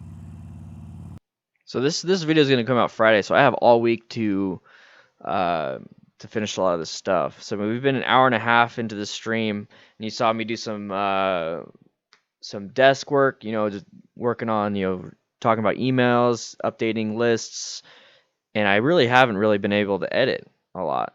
So it takes a lot. It takes a lot of time to do this. But when you crash, okay? Now this is something. 1 second. Hey, it's not if, but when you crash, okay? Now this is something that I really needed to pay attention to, and I've been pretty bad about it up until probably this last year. I mean, if you want to just make YouTube videos and you just that's all you want to do is make videos, you could easily do that without having to worry about a business side, the Patreon, you know, perks, all those things. But my channel's grown to the point where I could do that. So it makes it so where I can add more and more and more because I get better and better and better. Now this is something that I really needed to pay attention to, and I've been pretty bad about it up until probably this last year, is that I wasn't really keeping up on my tires when I first started. Hey Dan, bought an Iron 883 last week. Been riding since I got her. Truly a great bike. They're fun bikes, man. They're a ton of fun. And the cool thing about those is that if you ever want to upgrade and get, like, you know, let's say you want a 1200cc Sportster, just get the kit. It's a lot cheaper, and your insurance is cheaper because on the insurance you're still on Iron 883. Yeah, dude, they're a lot of fun. Kind of thought, you know, tires are tires. You know, I'm used to driving and replacing my tires like every 50 to 80,000 miles. You know, just not a big deal. You know, I just got the cheapest ones that fit me well. And I know some car aficionados are gonna be like, man, you should get this tire, this tire, this. Yeah, no. And when it came to the motorcycle, I kind of applied that to Hacking the motorcycle. system. Yeah. And I just kind of got the tire that I thought we should get, and I kind of paid attention to PSI, and, you know, I was like, the tires are expensive, and, you know, I understand all that, but really keep up on it. And the easiest thing you could do to make your tires last longer is to make sure you're running it at the proper PSI. And the PSI is right here.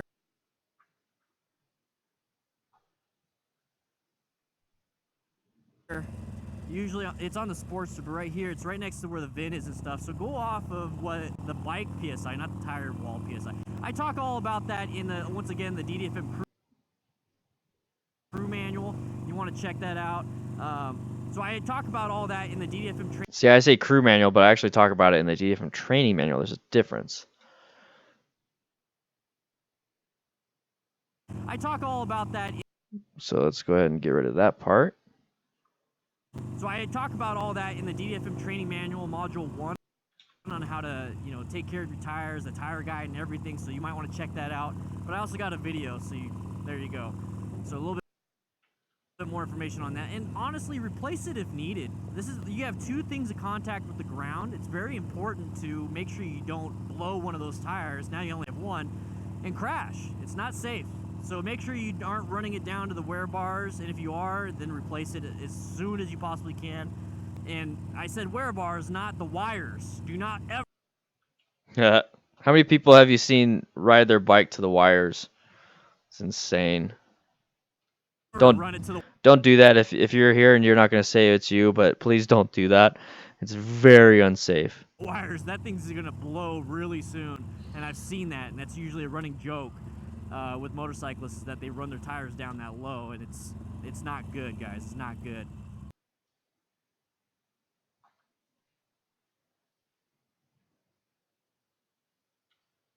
This is something that I finally came to the realization after like 2-3 years of riding, and it's not a good thing. It's really not a good thing. Is you need to buy good gear as soon as you can.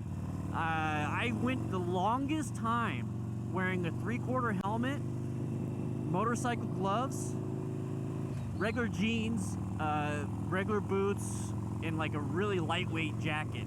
Now that is not safe at all. I spent so much money on the bike. I was getting exhausts, I was getting clip-ons, I was doing all this crazy stuff, spending money, but I could have spent like a tenth of that amount of money on gear and I would have been fully outfitted. So get gear first before you get a bike. Or not a bike, but before you get upgrades for your bike. Get gear first. Get good gear first.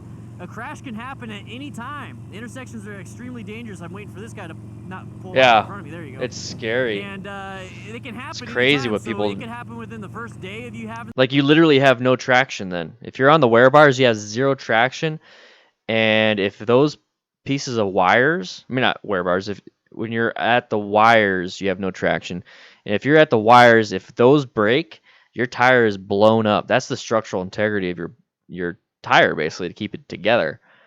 And people ride on that. It's like, what the fuck? I mean, I understand they're expensive, and I say that in the video. I understand they're expensive, but imagine crashing and having hospital bills. Like just your deductible for a new bike or your deductible for anything that costs more than your tires. It's crazy. It's crazy. Don't do that. The bike, or it can happen 10 years later. But if you don't have good gear on the first day of your riding experience and you crash that first day, you're shit out of luck. You know, if you crash on the 10th year and you've never gotten gear, you're still shit out of luck. So get gear as soon as you start riding. Get good gear, get good quality gear. That way, if something does happen, you're protected, okay? And when I talk about spending money on like an exhaust and clip-ons and crazy gadgets for your bike instead of buying gear, first of all, buy gear and then get coaching, guys. Get coaching. So here, talk about get coaching.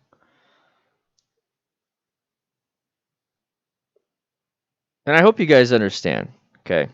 This is just my own little insecurity popping in, is that I didn't become an MSF rider coach because I wanted to sell classes. Especially, I didn't become an MSF rider coach for Ride Arizona MTC to sell classes. I'm not that in this video where I'm talking about take classes, do this. I've been saying that for a long time. I just became an MSF rider coach after the fact.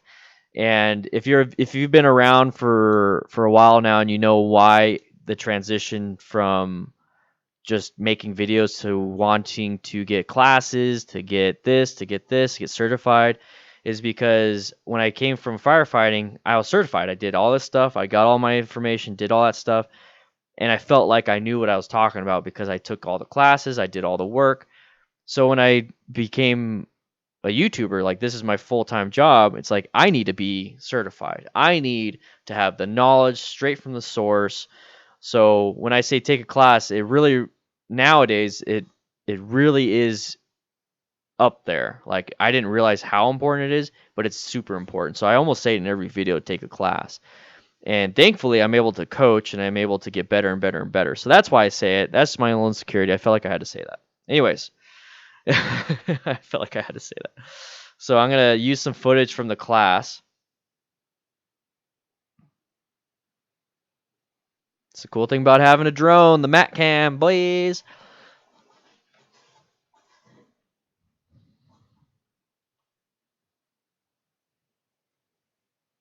It's very, very, very important. I have learned more from the first few classes.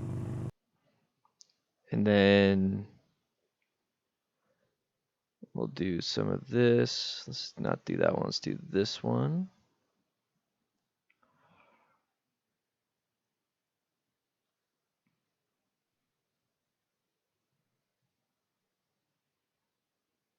Yeah. I mean, honestly, you learn so much. It's just insane how much you learn from a class. Isn't that weird how it's designed? Like if you take a class, you learn something. There's only so much a YouTube video can do for you. And it's my job to, like I said, get that information that's boring and dumb from the DMV or any type of resource and make it manageable for you guys and then you can see what a class is really about. Like, I'm your trial period. I'm like that free trial before you dive into something. That is what I'm trying to do. That's what I find YouTube for. It's like I watch YouTube on how to fix like an AC unit, because like, and I'm saying that because recently I had to, and it's like, man, I don't want to spend hundreds of dollars on an AC tech dude if what I could do is fix it myself. And if I have to, I'll go pay for it, but I'm going to try it myself free. If that makes sense. So that's what I'm doing. Then get coaching, guys. Get coaching. It's very, very, very important. I have learned more. So I'm actually going to swap that one for the classroom. Is this classroom stuff? Yeah, it's classroom stuff. So the video that with Jonathan, I'm actually going to probably film it this week and maybe put it out on Wednesday. Hey, what's up, Ian? How you doing, man? It's very, very, very important. So now I'm gonna fix this up a little bit. You probably can't see it on your screen, but made it look a little bit nicer. Make it a little bit nicer. I'm putting on some filters for a lot of these things.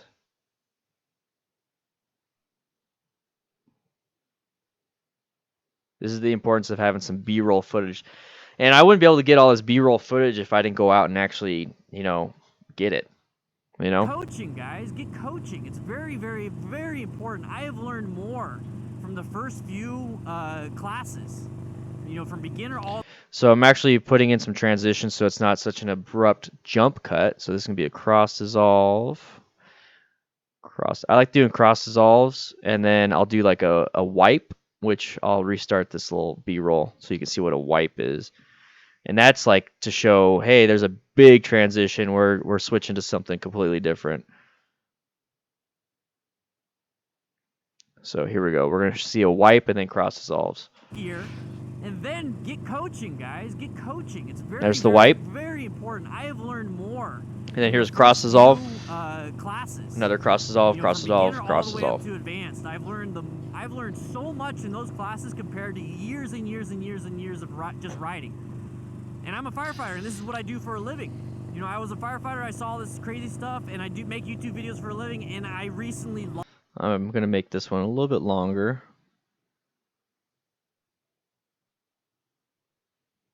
And I recently lost. Okay, so cross dissolve.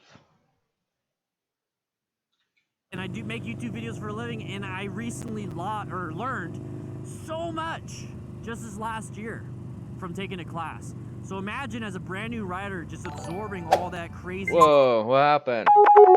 Oh, I need to fix that. It should not be making that noise. The alert box. Why did it do that? It shouldn't make a noise for subscribers.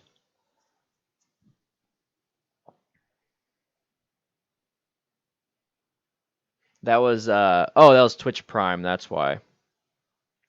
In fact, I'm gonna go ahead and take off Twitch. Twitch Prime, that works.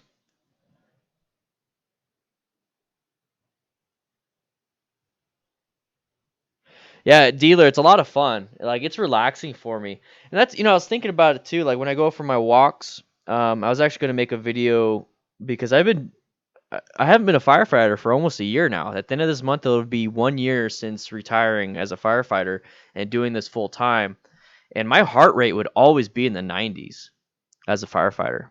Terrible. Resting heart rate, 80s, 90s. The only time it dipped down to like 40s and 50s and 60s was when I was sleeping.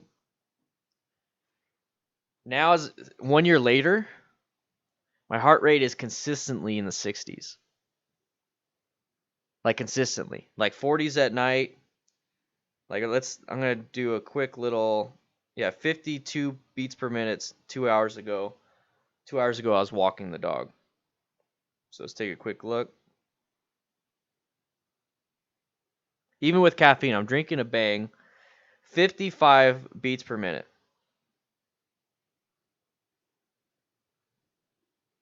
So my stress level, like physiological stress level, has gone down tremendously. It's crazy, and I'm super happy about that. So let's go ahead and go to widgets. Let's do alert box. Actually, no, we have to go to dashboard. This should give me an idea about all you have to say for saying a video layout, how to search for some help. Yeah, if you need to learn anything, remember I'm doing like above and beyond for a lot of stuff. When you first start editing, the main thing is just to start. Just start doing it, because you only get better if you just start doing it. So let's unlink Twitch. Yeah, let's unlink Twitch. We don't need Twitch. I hardly do Twitch. I'll probably link it back up.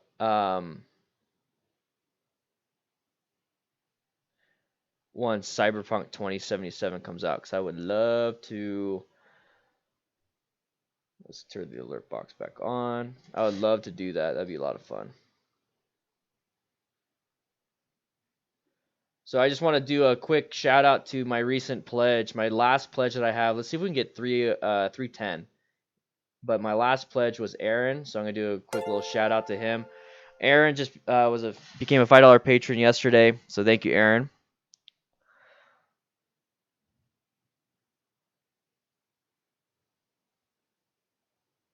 Yeah, yeah, dude, dealer, it's crazy what physiological stress just from a mental stress aspect. So I feel a lot better. For your own editing understanding, so you kind of have two things going on. The voice on the bike is kind of like a voice overplaying through the B-roll. Is this the right way to think about it? So this is my B-roll. So like I don't use any of the audio from this video because I do have audio. So let's go ahead and play it over here. Marvelous. Now you got a canvas to play. I'm running too, dude. I'm running out. But you see how like you don't really get any information from that. The only information I really wanted was the footage. I didn't care about the audio. So the value, the thing that you really want is from what you're explaining. So here, like for how I do B-roll is that if I say something, like I put all these marks down. So I have like a mark over here, mark over here, mark over here. And what that lets me know, and you can see it right here. You see all these like little dash marks. Welcome. Yeah, that was Aaron. Yeah, Aaron was a family. Unlimited just subscribed. Yeah, boy. So whenever I say something, I feel like instead of me just saying it, I'm a visual learner. So let's look up types of learners.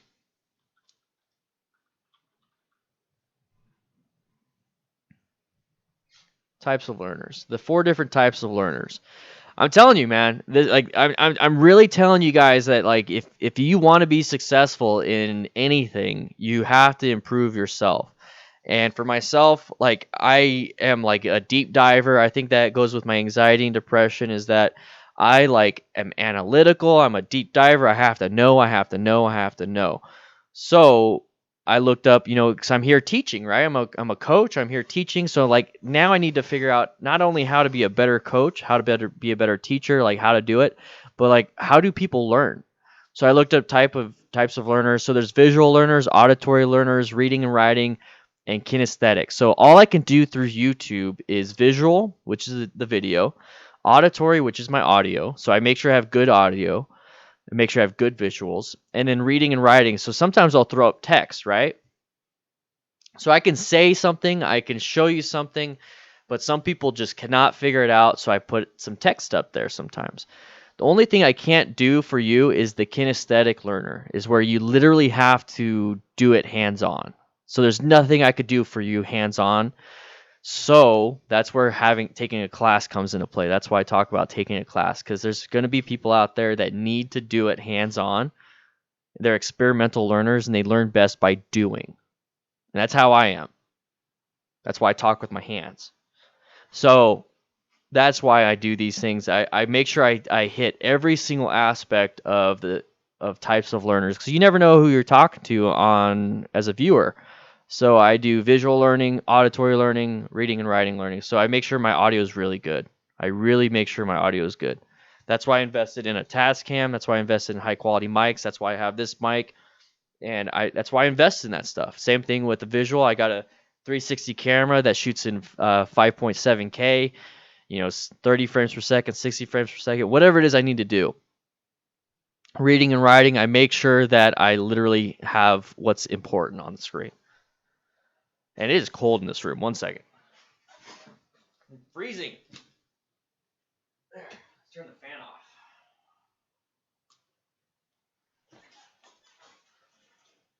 So guys, that's what I'm saying. Making sure. Oh, Christian. It's gonna pop up. It's gonna pop up. You're a hands-on learner, dynamic. Bought my first bike 2 weeks ago, 06 Ninja 250. Your videos have really helped me feel comfortable on the road, so thank you. Thank you for the support. Thank you for the support, man. I appreciate it. Thank you, thank you, thank you, thank you. Makes a huge difference in how I can do these things. I'm glad I'm able to help you, though. Glad I'm able to help you. So with the B-roll, whenever I say something on screen that I feel like I have a visual aspect to it, because right now you're just listening to me and seeing me, but when I say something, it's like, how can I connect that, right? So the way I use B-roll is that if I say something, I'm going to connect it with some footage so you can see it while I'm talking about it. So right here I talk about taking a class. That way, if something does happen, you're protected, okay? And when I talk about Right spending here. money on like an exhaust and clip-ons and crazy gadgets for your bike instead of buying gear, first of all, buy gear, and then get coaching, guys. Get coaching. It's very, very, very important. It emphasizes the fact that you should get coaching. Classes, from beginner all the way up to advanced. I've learned so much in those classes compared to years and years and years and years. So watch this real quick. Real quick. Let's watch this as it is. Actually, let's watch it without this footage. And then I'm going to replay it with the footage, and I want you to tell me which one's better for you. First of all, buy gear, and then get coaching, guys. Get coaching. It's very, very, very important. I have learned more from the first few classes, from beginner all the way up to advanced. I've learned so much in those classes compared to years and years and years and years of just riding. And I'm a firefighter, and this is what I do for a living. I was a firefighter, I saw this crazy stuff, and I do make YouTube videos for a living, and I recently learned so much just this last year from taking a class. So imagine as a brand new rider just absorbing. So see that right there, you're just watching me on the bike, right? You're just watching me on the bike talking. Now watch it while having the B-roll. This is why it's very important to have B-roll to keep people interested. So watch it. Tell me if it's better with the B-roll. Your bike instead of buying gear. First of all, buy gear, and then get coaching, guys. Get coaching. It's very, very, very important. I have learned more. Exactly. So doesn't it help them out more? Classes, from beginner all the way up to advanced. I've learned so much in those classes compared to years and years and years and years of just riding. And I'm a firefighter, and this is what I do for a living. I was a firefighter, I saw this crazy stuff, and I do make YouTube videos for a living. And Dealer. I recently learned so much just this last year from taking a class. So imagine as a brand new rider just absorbing all that. See the difference there? So like auditory, you're going to get the auditory information of me talking, no matter what. But those that are visual, like they'll learn and they'll put two and two together with a visual, helps out those that are visual. So now I got two different learners interested in what I'm talking about. Now there's textual. So right here, I can take a BRC1 class as a new rider. So now they're hearing me, they're seeing it. Now they have the information of what class to take, right? The only type of learner that can't get too much information out of this, like they won't learn. They'll know where to go, but they won't learn it because they're a hands-on learner. And other than holding the phone, there's not doing anything with their hands on.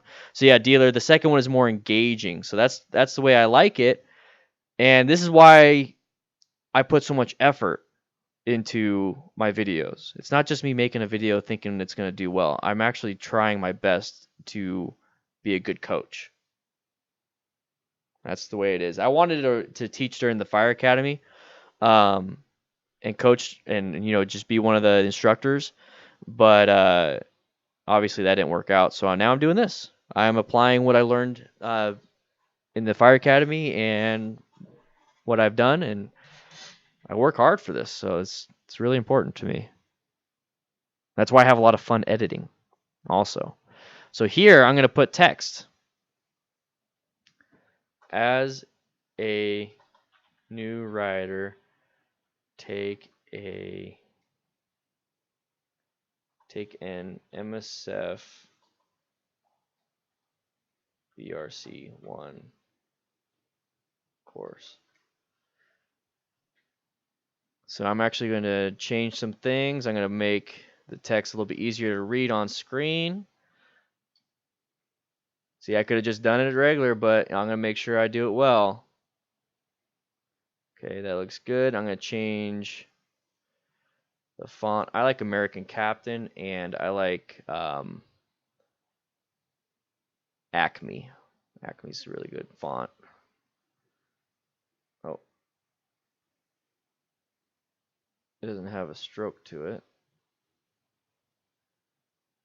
It should have been.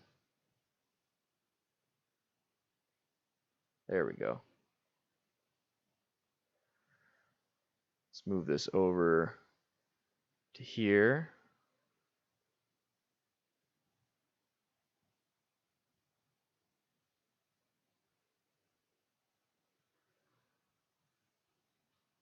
There you go. Very, very important. I have learned more from the first few classes. So then there, it's like, okay, well, as a new rider, and here's the thing is I always build upon what I have. So as a new rider, take an MSF BRC1 course. Okay, well, then how do I do that? Well, how about you take a course with riders on MTC? There's a lot of information that goes on the screen, and sometimes it's better not to have that much information on screen, but during this little spot, it's really good. So I think I actually have it. Let's do Ride Arizona. There you go. Yep, I have it.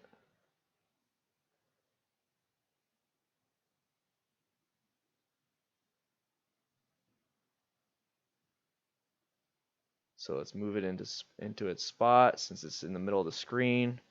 That's a no bueno.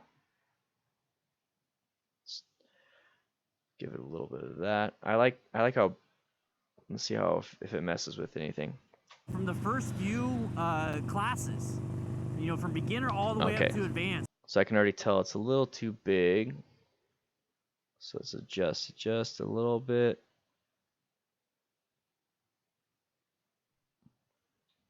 I've learned. Okay, so then this, I think that's in a good spot. So what we can do here, there you go, just make that smaller.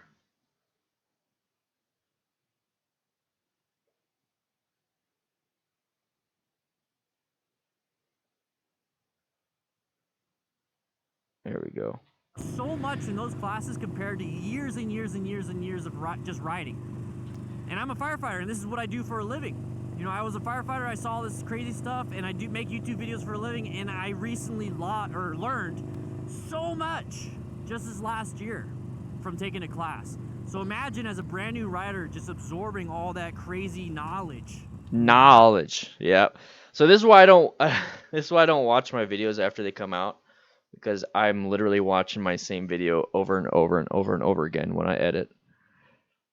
I was a firefighter, I saw this crazy stuff, and I do make YouTube videos for a living, and I recently So here I'm gonna put, there's a mat cam. The mat cam.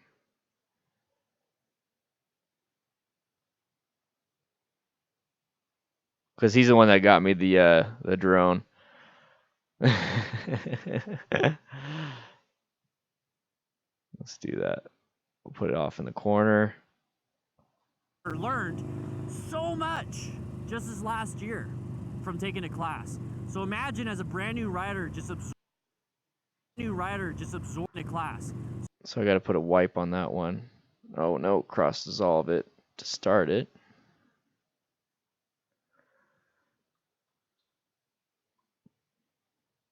A lot of work goes into these videos, but if I'm going to put a lot of work in it, that means I'm proud of it. So imagine as a brand new rider just absorbing all that crazy knowledge. That crazy knowledge. So right there. Knowledge. Now that is a meme.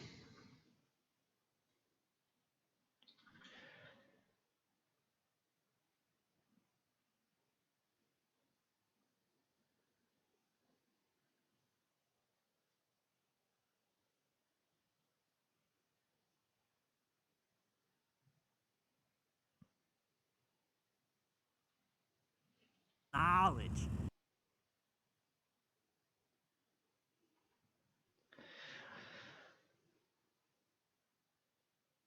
I'm having fun with it. Let's crop. Let's crop it. Little crop.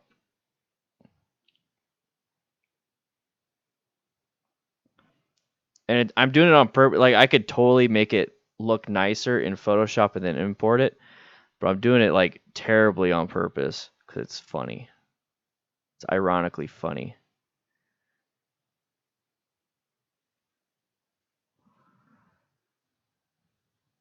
Go for a ride, Malachi. Do it. Knowledge. Knowledge. Let's cut out my laugh.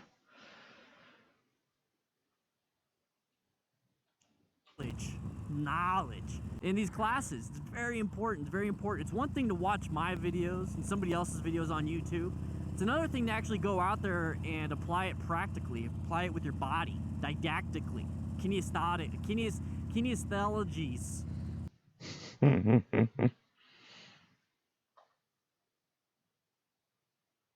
It with your body, didactically. See you later, dealer. I can't even say. I'll just put it up there. But Simpson Street that's Bandit. I Nice. Good luck. I don't learn by watching. I don't learn by reading and all that stuff. I learn by actually moving stuff. So take a class. It's well worth the cost. You get some discounts on your insurance. You get depends on what state you're in, where you're at, and what kind of agreement your local place has. But you can get discounts on gear at certain places. It's pretty cool. It's pretty cool, and it's well worth it. Honestly, it's so worth it. So if you're in Arizona, swing on by riders.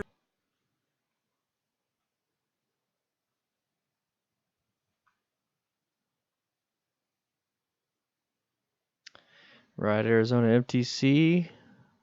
Got more footage. Let's go ahead and do this.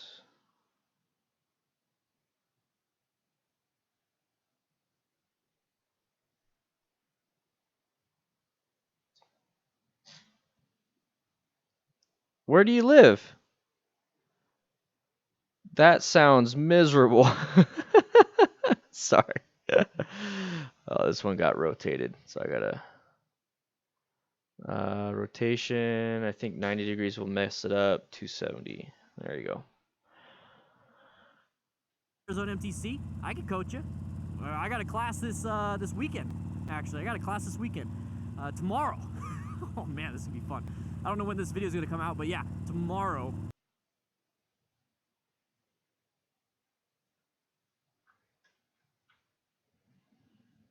So I filmed this on Friday. I had the class on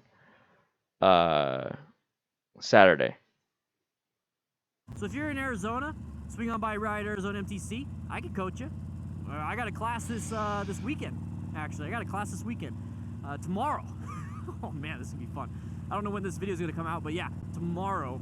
Today's Friday, so I got Saturday, Sunday. Anyways, those were the things. Anyways. So you got your first bike on Thursday and rode all weekend. Dude, that's exactly how I did it. Like, I got my bike and I just rode and rode. I put more miles on in the first 6 months than I've put on for the rest of the life of the bike. Like, in that time span. I think I put like at least 15,000 miles in the first 6 months. And then I have like 30,000 miles. And I've had the bike since the end of 2011.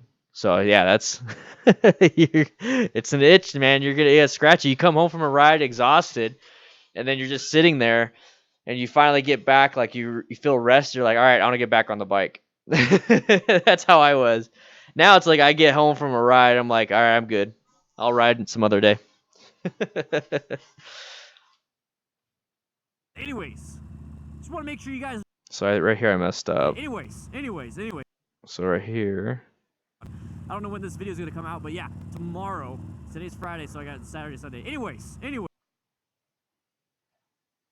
Yep. See, in one weekend you've already put that many miles. So I Yep. got Saturday, Sunday. Anyways. Just want to make sure you guys know some of this stuff before you get on the bike. Maybe learn. Today's Friday, so I got Saturday, Sunday. Anyways. Just want to make sure you guys know some of this stuff before you get on the bike. Maybe learn from me, learn from others, and let's get out there riding. Let's be safe about it. All right, guys. With that said, I hope you guys ride safe, be safe, and I'll see you later. What is this building? Savannah Eye Care. What the heck? There's a coffee house in here? This is a neighborhood. What the? I've never been in here. Music lesson. Alright, see you guys later. Music lesson. Alright, see you guys later. So that is a rough draft edit. I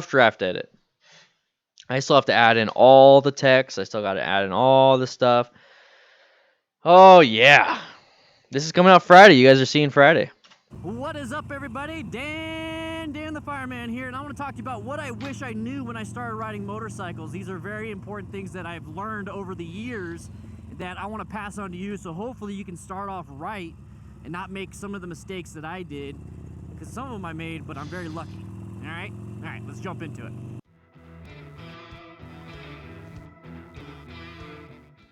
So first of all, your first bike might not be the one. It might not be yours. It might not be like... So it says pre-ride meeting right there. Because that was when I created it originally.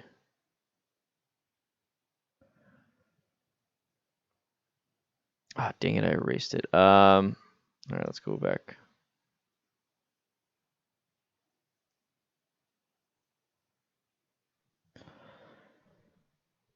Yeah, exactly. If you drop it, oh well. Good price. It's used. 2012 is not too old. Ninja 250 is a good bike to start on. I was actually riding a Ninja 250 for the past 2 days, messing around. We have one at the course. A good bike, man. You can't go wrong with that. You're gonna have a lot of fun with it. And then if you ever feel like you need to upgrade, there you go. You upgrade. Easy peasy pumpkin easy. There we go. So what I wish I knew. So your first bike might not be the one.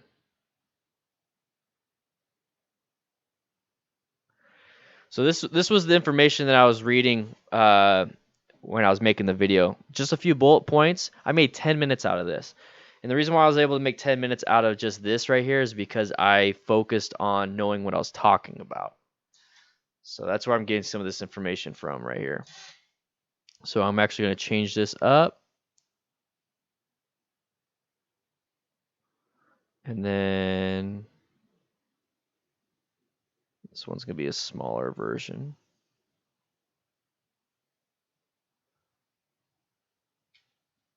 I really liked it when I first got it, but God, I really liked it when I first got it, but Let's see. It might not be yours. It might not be like God. I really liked it when Okay. Let's not mess with that one.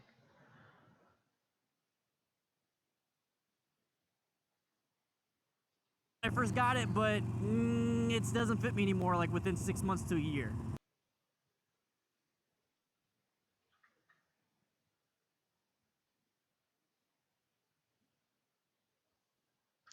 So what I'm going to do here, now I'm going into the second rough draft. So I'm going to change the look of this one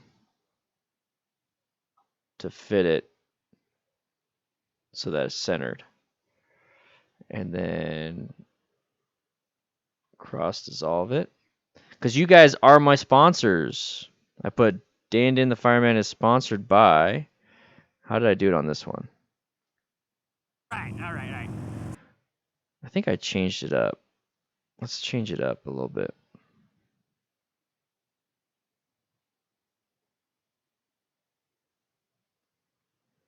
Let's do this.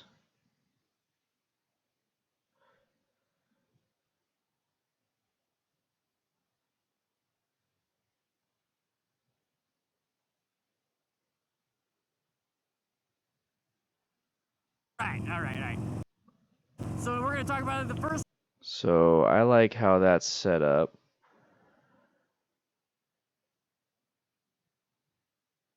See you later, Emily. Thank you for stopping by.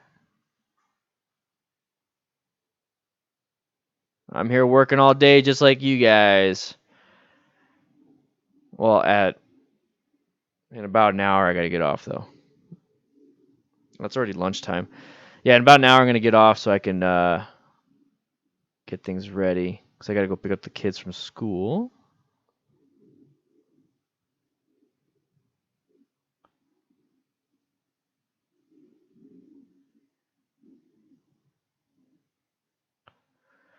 So there we go. I like that.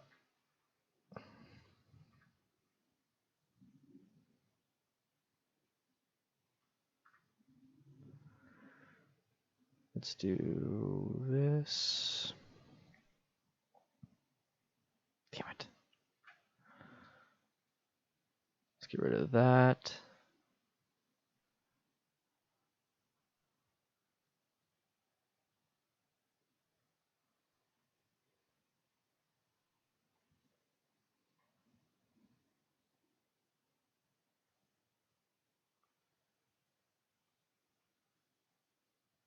There we go. So first of all, your first bike might not be the one.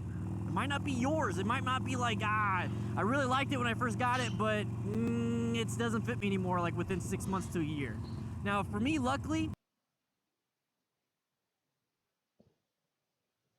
but it doesn't fit me anymore.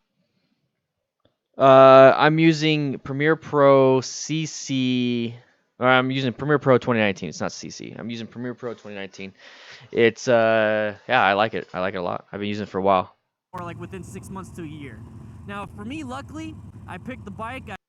No, I think we're not going to do tips today. It's not going to be a tip thing, so let's delete that. This is my very first bike ever. I still have it many years later, 8 years later. So I got pictures of all that stuff, so I'll get to that. I'm really gonna work with photos right now, and or videos right now. I absolutely love it. I still love it. I did a bunch of cool things to it, but I also have the Rebel 500 now. That's neat. So the Rebel 500.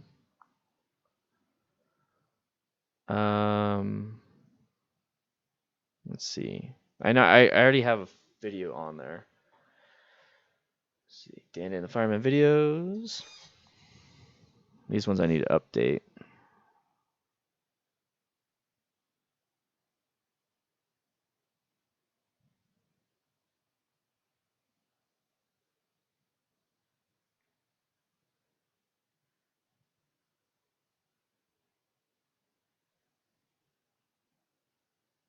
Was I on the Sportster for this one?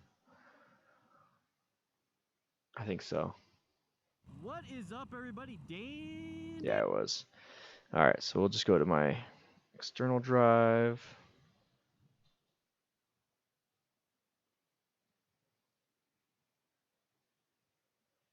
So go to my Rebel footage.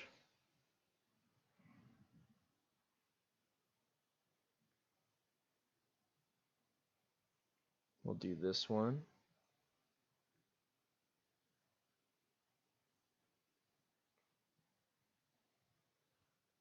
Yeah, definitely do it. You don't need Premiere Pro to start off unless you want to.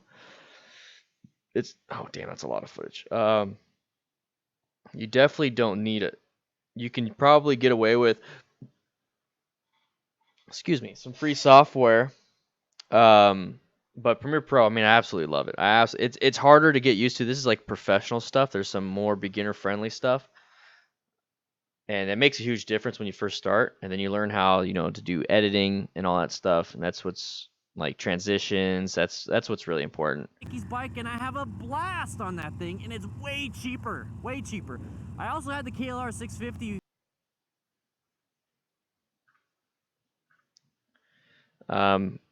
Watching from Norway. How you doing?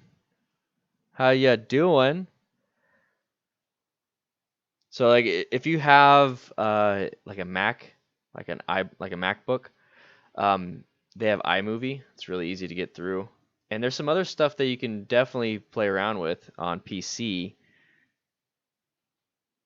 For about, I think, 6 months.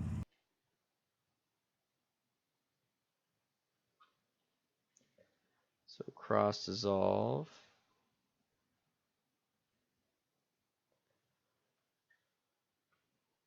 Sucks I didn't get any real footage of me going off-road with the KLR. I also had the KLR 650 for about, I think, 6 months, and I had a blast on that thing too. So the more I start riding other bikes, the more I realize that this isn't the end-all be-all bike, and I really want the FTR 1200. So the FTR 1200, I have footage of that.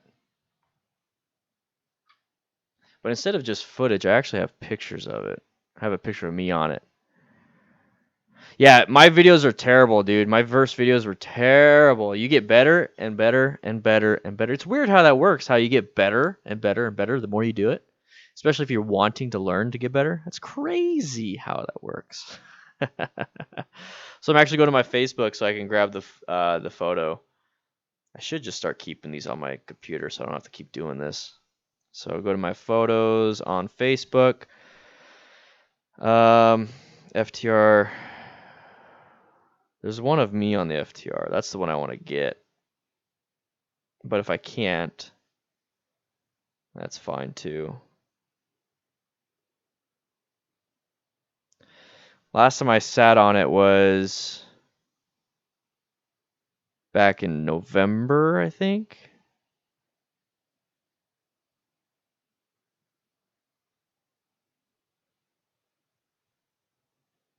Yep, there it is. This was November 2nd I sat on it. My beard was kind of tiny still. Interesting. So let's download it. Got it in the folder. Scale it to the frame size. It got cropped a little bit because of Instagram.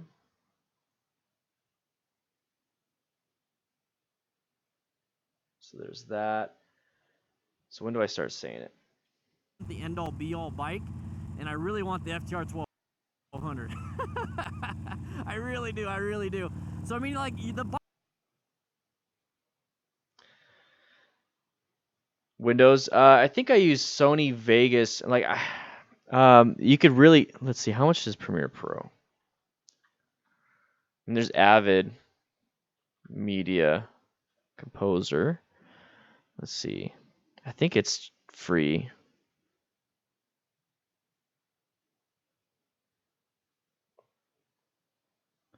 Oh, you can start a free trial.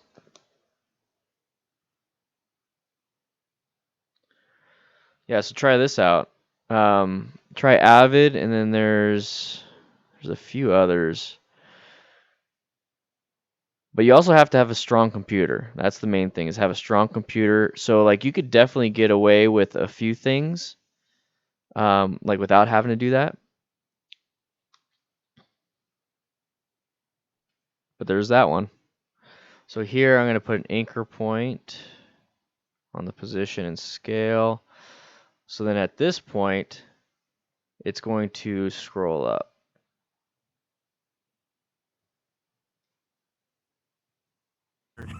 See that? I really do, I really do. So I mean, like, the bike that you buy might not be the one that you're gonna save and keep forever, okay? So realize that when you're going into the purchase. So I went and bought this, brand spanking new from the dealership, financed it all. So I think I have that picture also. So now that it's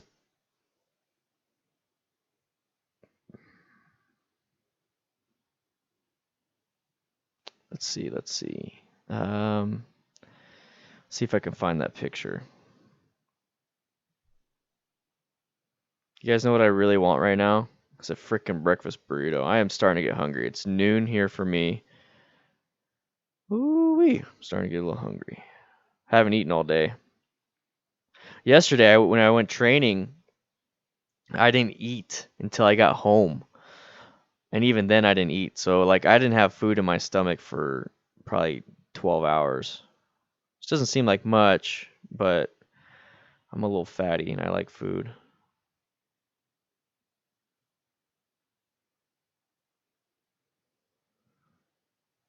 I like this photo. I'm going to keep it.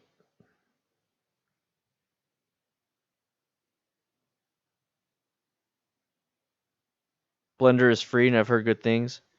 Yeah, and you don't need fancy things. So try Blender. Let's see.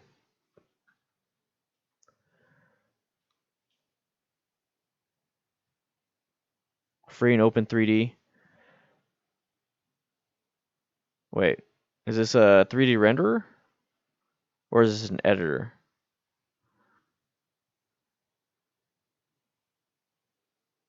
Yeah, this looks like you like C++ almost.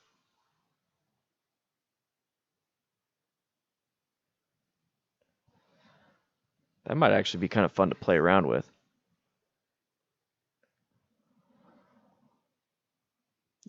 Yeah, there's some software. Oh, DaVinci. That's the other one I was thinking. DaVinci Resolve. DaVinci Resolve. Let's see. It's a lot like, it's a lot like this. A lot like a mix between iMovie and Premiere Pro. And I think it's free. I want to say it's free. At the same time, I want to say it's not. So try DaVinci Resolve. Oh, it has a built-in video editor. Okay, so Blender would work then. Blender is also another one. So it's Blender.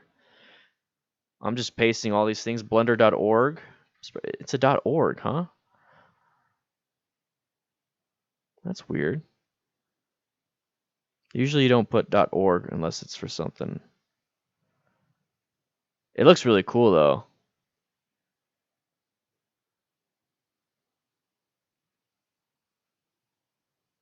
I like Premiere Pro. It's something I've been using for a while now, so I just got really good at it. Or at least I feel like I got good at it.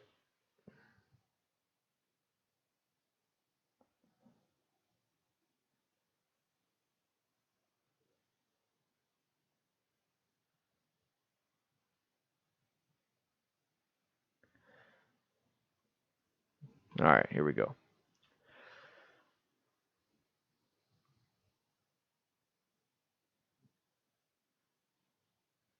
Into the purchase. So I went and bought this. And the audio. I was able to afford it, but sometimes, you know, you don't want to buy a brand new bike. Come on. Play.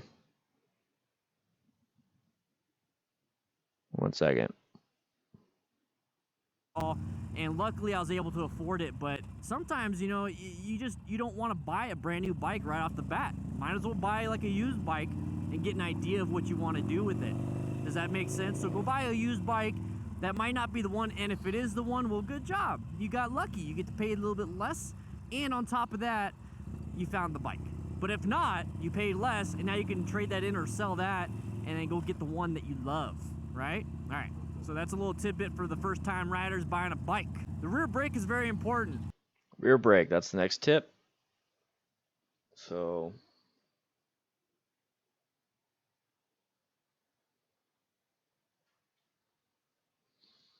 rear brake.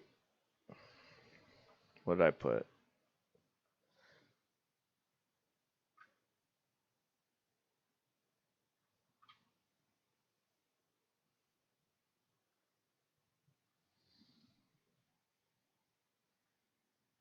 Let's get rid of the text. My MSF course went good. Went great after they got rid of a girl that couldn't grasp the concept of anything. She dropped the bike 3 times on the first exercise on the second day. I mean, sometimes, when it comes to removing somebody from there, it's like if you're not getting it like now, you're not going to get it like a little bit later, and we can't slow down for you. I mean, you're going to need a little bit extra time. So since we can't slow down for you, it's just going to be dangerous for you at the next couple exercises. That's the only reason why I would remove somebody. That, or she's going to crash into somebody. Plus, it affects everybody else. It really does. It really does. Damn. October 10th, 2017, I was 9,577 subscribers.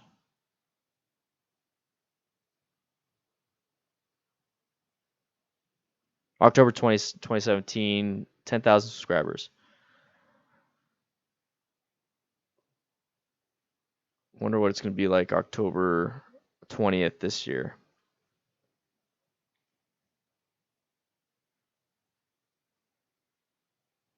That's nuts. A break. I always heard, this is 70 to 80% of your Sometimes you stopping have distance, your to. stopping Sometimes you power, have right? to. So I was like, oh, well, this is only 20, 30%. I'm not going to use it very much. No, it's actually very good. You obviously want to use it in conjunction because, both together equals 100% stopping power. But the rear brake is very important in slow speed maneuvers.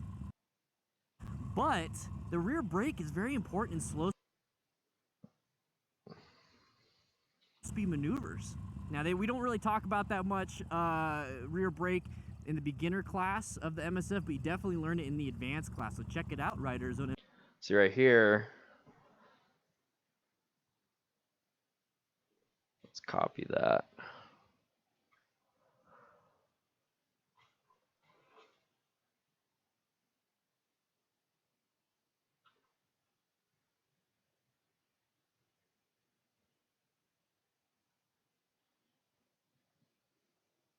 Yeah, see that when it gets to that point, it's like, sorry, we can't be doing this. There's probably other things we could do for you. We can, if you want to come back and do like a one-on-one session, it's going to cost more, but you get one-on-one, blah, blah, blah, blah, blah. It's like at this point, sorry, lady, sorry, ma'am, we can't have you in here because it's a danger. And if you want to continue riding, it'd be great, but we have to do something different. That's kind of where we go with that. I'm glad yours went well, though. Glad yours went well, but you could see the difference. You could see the definite difference when it comes to motorcycling. Like some people get it, some people don't.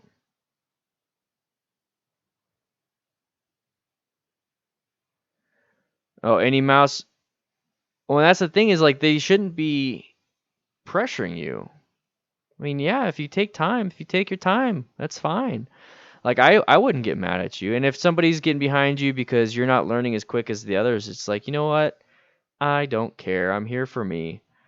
So hopefully you're able to go back to another one. Maybe do you have a bike you can practice at home? You have somebody that could possibly let you practice at home with a bike? Because you could take or you can watch some of my videos and then kind of get yourself prepared so that you'll learn how to do the friction zone. You'll learn how to do a lot of the first few exercises. That way, when you take another class, you're already ahead of the ball game, so you're not worried about being left behind or anything like that. Is there anything specific maybe I could help out right now?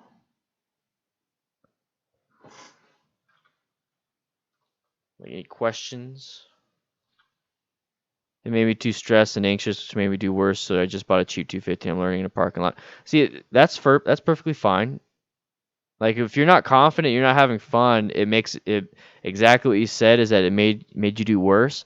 So when you become confident, you do a lot better, which is weird. When you're relaxed, you do a lot better. So that's why in my videos I put this. Oh, helping others become confident riders. So that is my goal. So let's see. Let me find.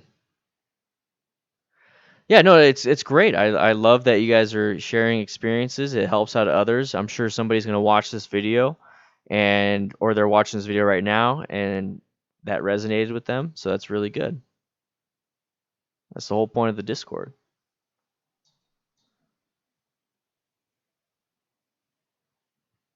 Yeah, some people have trouble.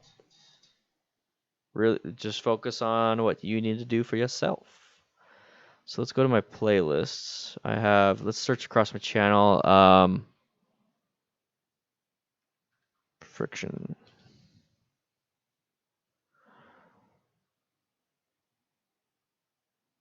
So the friction zone.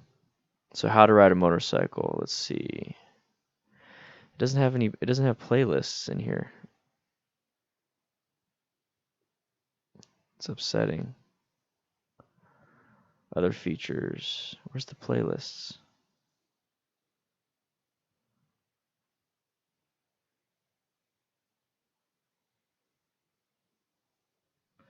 How to ride.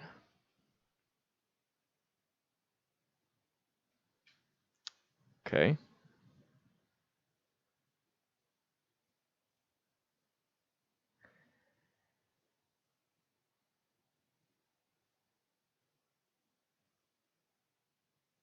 Video manager. Playlists. Jeez, come on. Come on, come on, come on, come on, come on, come on.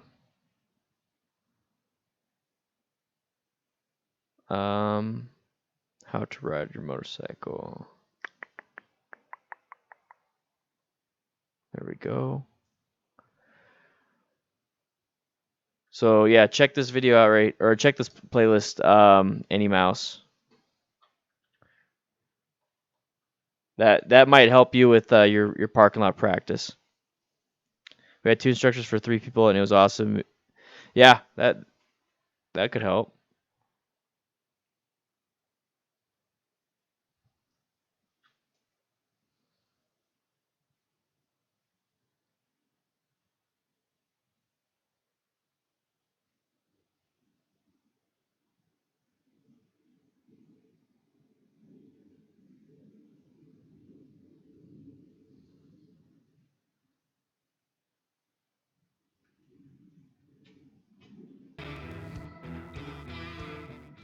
So first of all, your first bike might not be the one.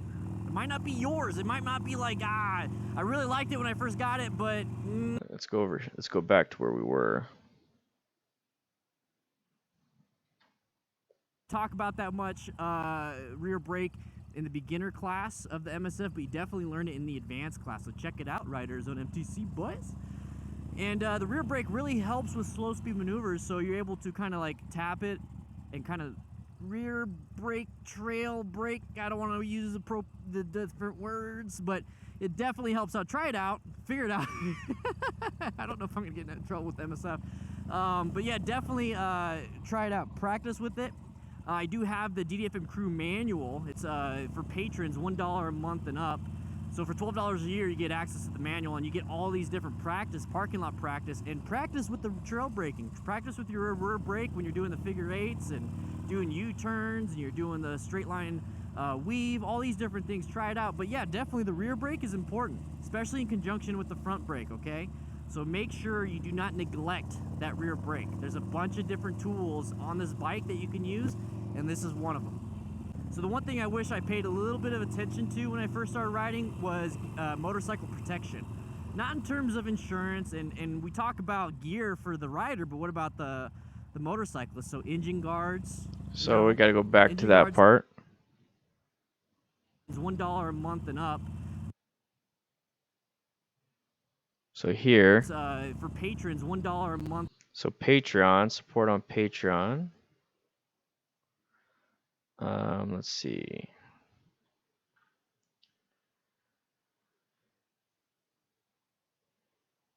Okay, so we're gonna have to go to here.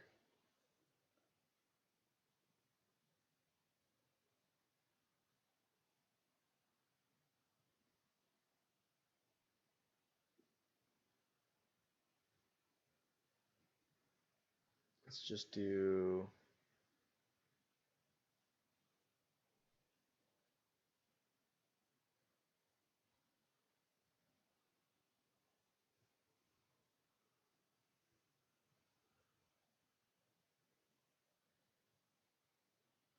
I can tell I'm getting a little tired now. Feels like I get some food. How long have we been streaming for? 2.5 hours. All right. So after about this,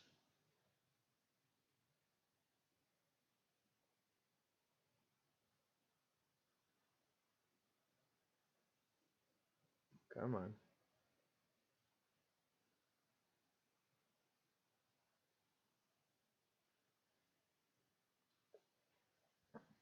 It's for patrons, $1 a month. Patreon.com/Dan the Fireman. So this one I'll make. Ah, damn it. This one I'll make Acme.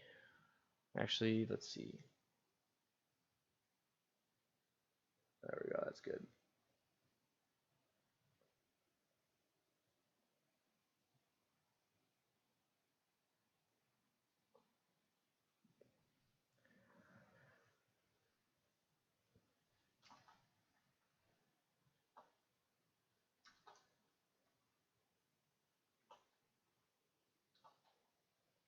Dan the Fireman.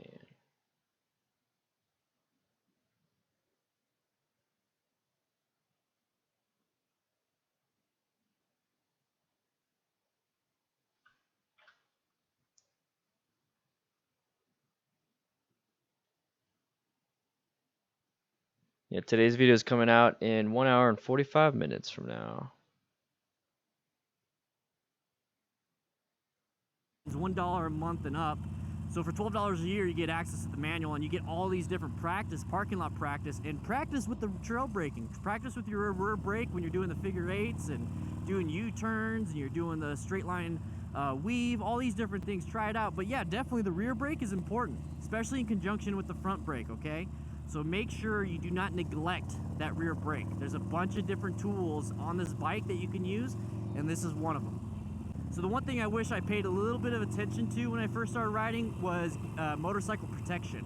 Not in terms of insurance and So I'll do all the titles. So motorcycle protection. was Motorcycle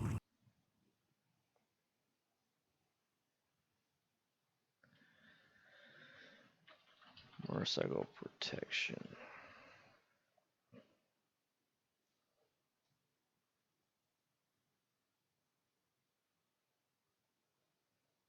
and we talk about gear for the rider, but what about the motorcyclist? So engine guards, you know, engine guards are, you know, they kind of look a little darky, I can say that, but there's some really cool ones out there. Bung King, they're making some really badass cool ones that they don't look like engine guards, but they are. They're engine sliders, frame sliders for a cruiser, and they look. Yeah, I think I'm done. What is up, everybody? Dan the Fireman here. I'm out here at Ride Arizona MTC.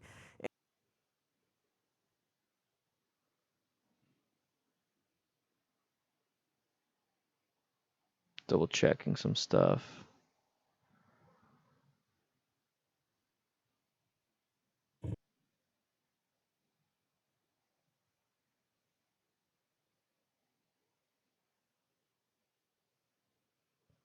That boy, got your studio. Yeah, a little bit late. Got the package you sent. Thanks again. Hey, Steven, you got it. Yeah, boy. Thank you for becoming a patron, man.